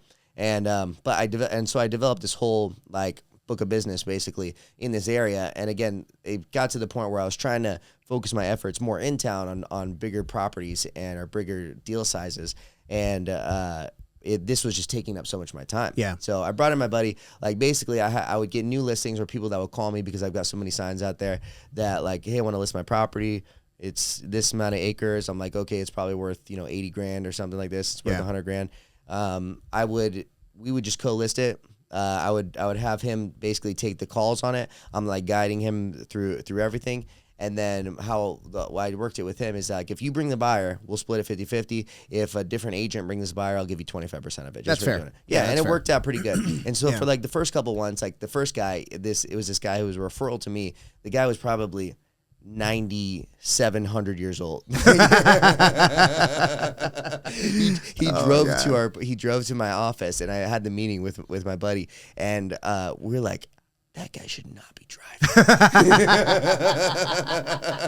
We're like, I was like, why did he drive that? And he lived in. What was he driving? I got to picture this guy. To be honest, yeah, I'll give him to you. So he this sort of look, and it like takes a while to answer any question. And he had like, I don't know if he dipped or something, but he had like sort of a stubble beard that's probably like not as long as my beard, like just basically hasn't shaved in a week or so, and like just stained spit wads like from here to here. He must have dipped or something, but like didn't clean his face. He probably spit on the floorboard in his car.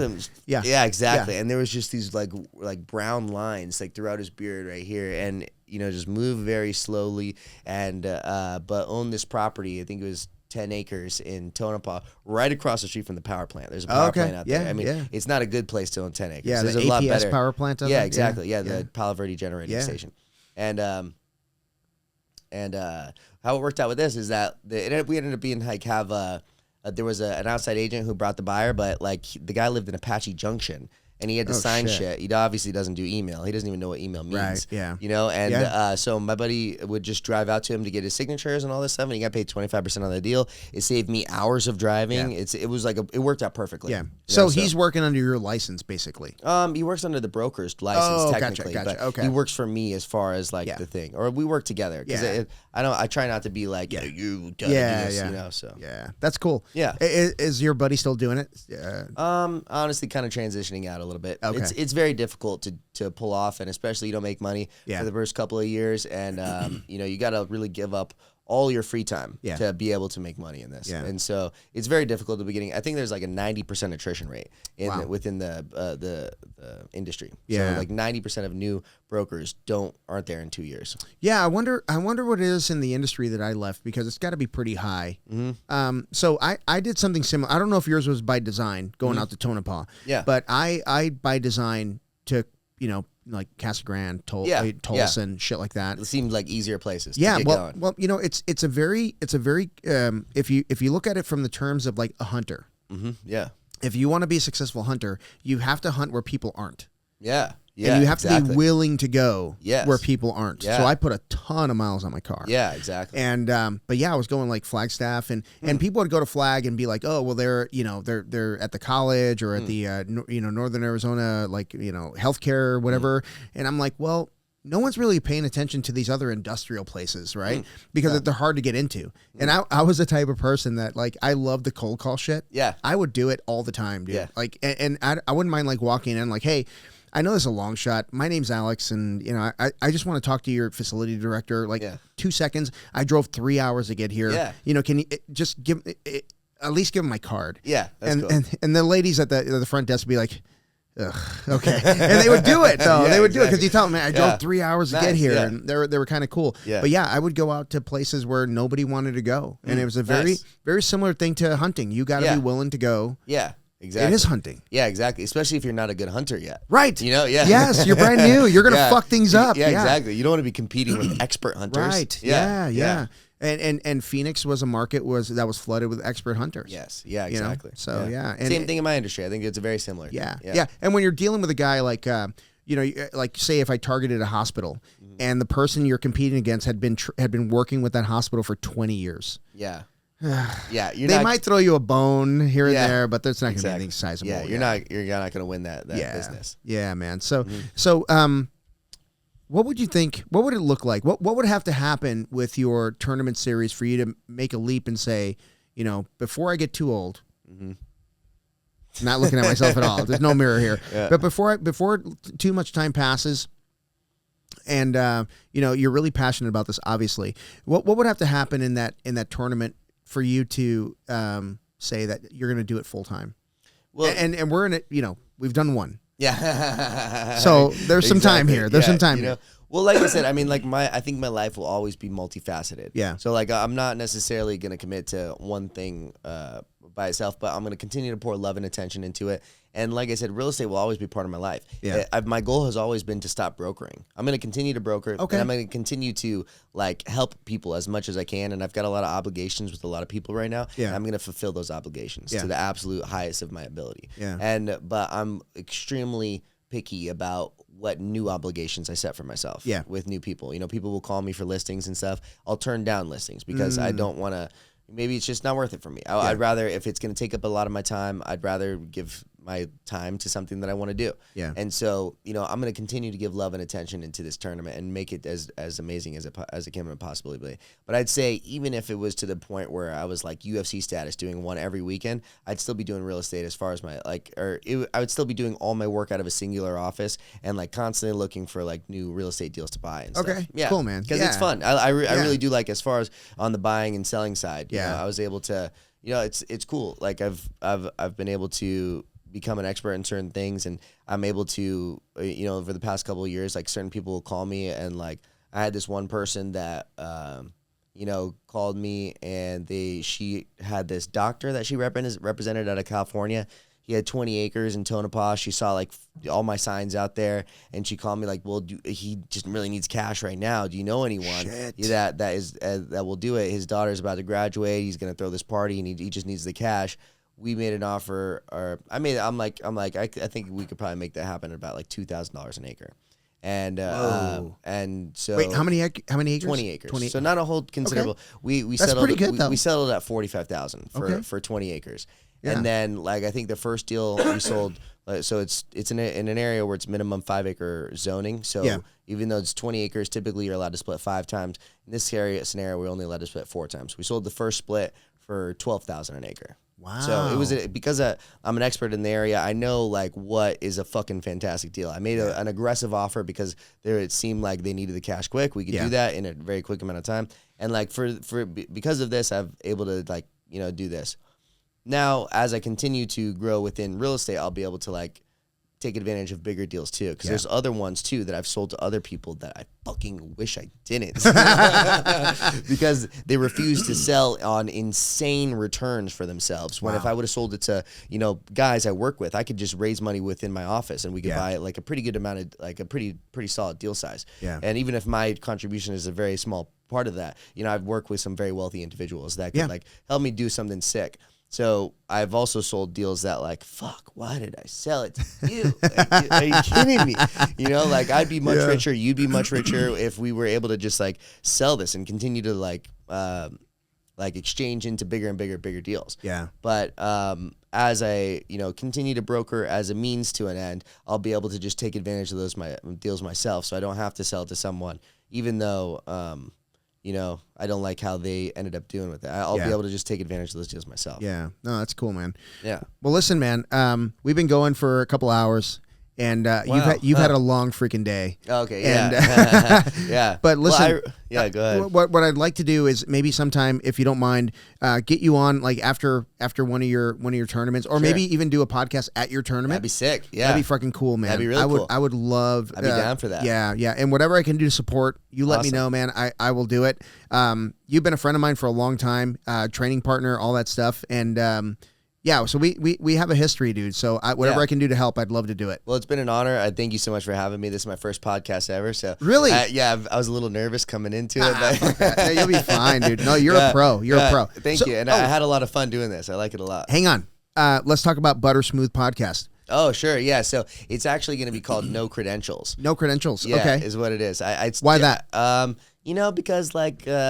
I'll have a lot of opinions on a lot of things, and I'm not an expert in any of it. I love that. That's so cool. So like it's just called No Credentials. I'm going to talk about anything I want to, anything that I feel is interesting to me. Is it going to be solo? I'm not sure. I'll try to invite as many people as I can onto it, and then I'd love to have you on it. I'd love, dude. Yeah, I'd be honored. Yeah, that'd be so cool. I'm turning my loft into a podcast studio. Yours is legit. It's giving me a lot of ideas. I'd like to talk to you. I'd like to talk to you more about just like kind of where you found all this stuff. I have made every mistake you could probably make. So you could probably teach me a lot with this. Yeah, cool. Hell yeah. Yeah, so I started it out where I ordered a kit. Yeah. And so I was so excited to get going.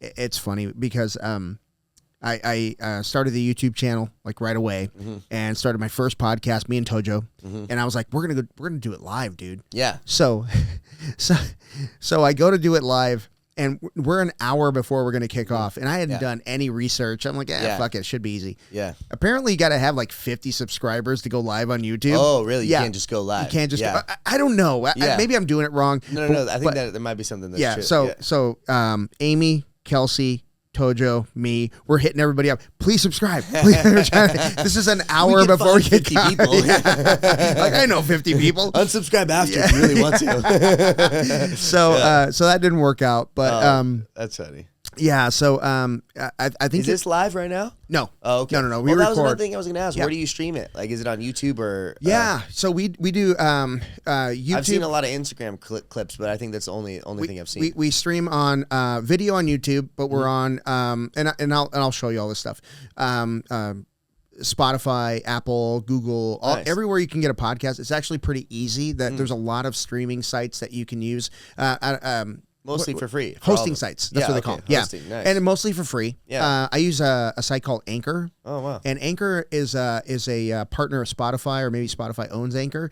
But you basically create all of your you only have to do it once, but you create all of the streaming services through there. Oh, so on Apple, everything through so one. It's just one. Oh, so you nice. post on Anchor, and it just fires it off to everything. Oh, that's pretty cool. But then you got to do a different one for YouTube, because that's video, and that's that's a little bit different. Oh, interesting. Yeah. So I think Joe is the only one that has video on Spotify, right? What's that? Joe Rogan is the only one that has video on Spotify. There's a few. Oh, okay, there's a few. Yeah. It's less common though, right? Most of them is just audio only. Yeah, audio So just only. like a person like us, we couldn't do video on Spotify.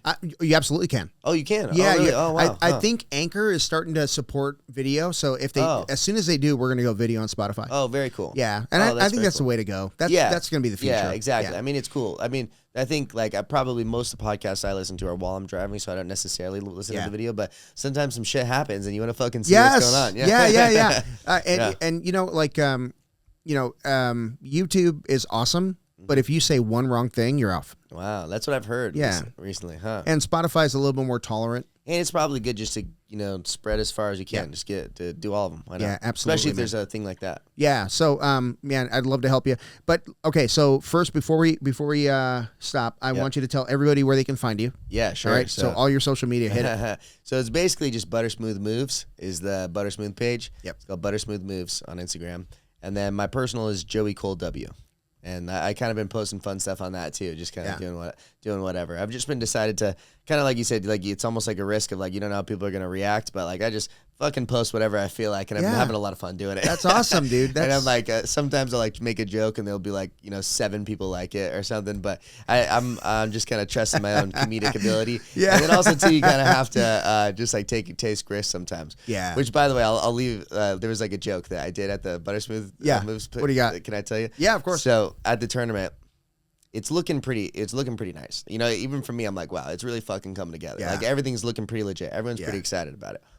About 5 minutes before the matches are supposed to start, there's a camera directly above the mats pointing down. Oh, cool. And I've got this projector on the side of it too. So I have a live feed, bird's eye view of the matches that's projected to the audience. So about 5 minutes before the matches on, I turned that. And it wasn't like an announcement or anything. People are just like, oh shit. You see that? Like, wow, okay, this place is fucking legit. And then I had the tournament, I had the interview room. So everything's looking really nice. Yeah. It's at 1 o'clock, which matches start at 1 o'clock. I'm like, everyone, please quiet down. Come to your seats. We're about to start here in a second. Everyone quiets down. Come to the center seats. I've got this microphone like this. It's from announcing it on everyone. Right. Everyone's in their seats. I'm like, okay, now everyone, please stand up for the Star Spangled Banner. One guy's like, oh fuck, the Star Spangled Banner. They're like, whoa, what's gonna happen? Who's gonna sing this? There's not a fucking flag around here. Like, what's going on? Everyone's like, whoa, but I'm waiting for the whole everyone to stand up. I'm like walking around the mat. I've got this microphone. Like I'm walking around waiting for everyone to stand up completely. I'm like doing my kind of circle. I get all the way back. Like I'm right in the center of the mat, and I've got my microphone. I'm like, oh, say. No, you didn't. Did you really? Oh shit! Just for about 2 seconds, and did everybody like, what the fuck? I've got a naturally terrible voice, so it worked out to where it was just. Did you sing the whole thing? No, just the oh say is all I got through it. And I started laughing. Everyone else started laughing. And I was like, you guys can sit down. There's no Star Spangled Banner. So I got to come up with a good joke for the next one. So that's fantastic. Yeah. You probably had everybody going at the, what the fuck? Yeah, they liked it. Everyone liked it. It was funny. That's cool, man. All right. Well, listen. Thank you so much. I really appreciate you having me on. It's been a real fun time doing this. Yeah, thank you, man. And like, I don't know if people understand, like, your schedule this week has been fucking crazy. Yeah. And you took time out of your evening to come in, and it's it's almost 9 o'clock, and I'm 50, so it's past my bedtime. But you were at a tournament all day, and dude, coaching at a tournament is exhausting. So I really appreciate you taking the time. But hey, guys, if you love the podcast, or even if you hate the podcast, give us a like or subscribe on YouTube. Or talk shit in the comments. It'll help the algorithm. Please talk shit in the comments. But listen, man, we'll have to do this again. I want to do one. Like, absolutely. Yeah, either at your tournament or right after your next tournament. That'd be really cool. Yeah, we can set up something at the tournament. I'd be down for that. Yeah, if this stuff is mobile, or if you can figure out a way, I'll give you a space and you just fucking figure it out. Yeah, beautiful. That'd be cool. I think that'd be really cool. All right, brother. Thank you for doing this. Awesome. Thank man. you. Thank you. Yes. Good stuff. That was fun, dude. That was 2 hours. Wow, it flew by.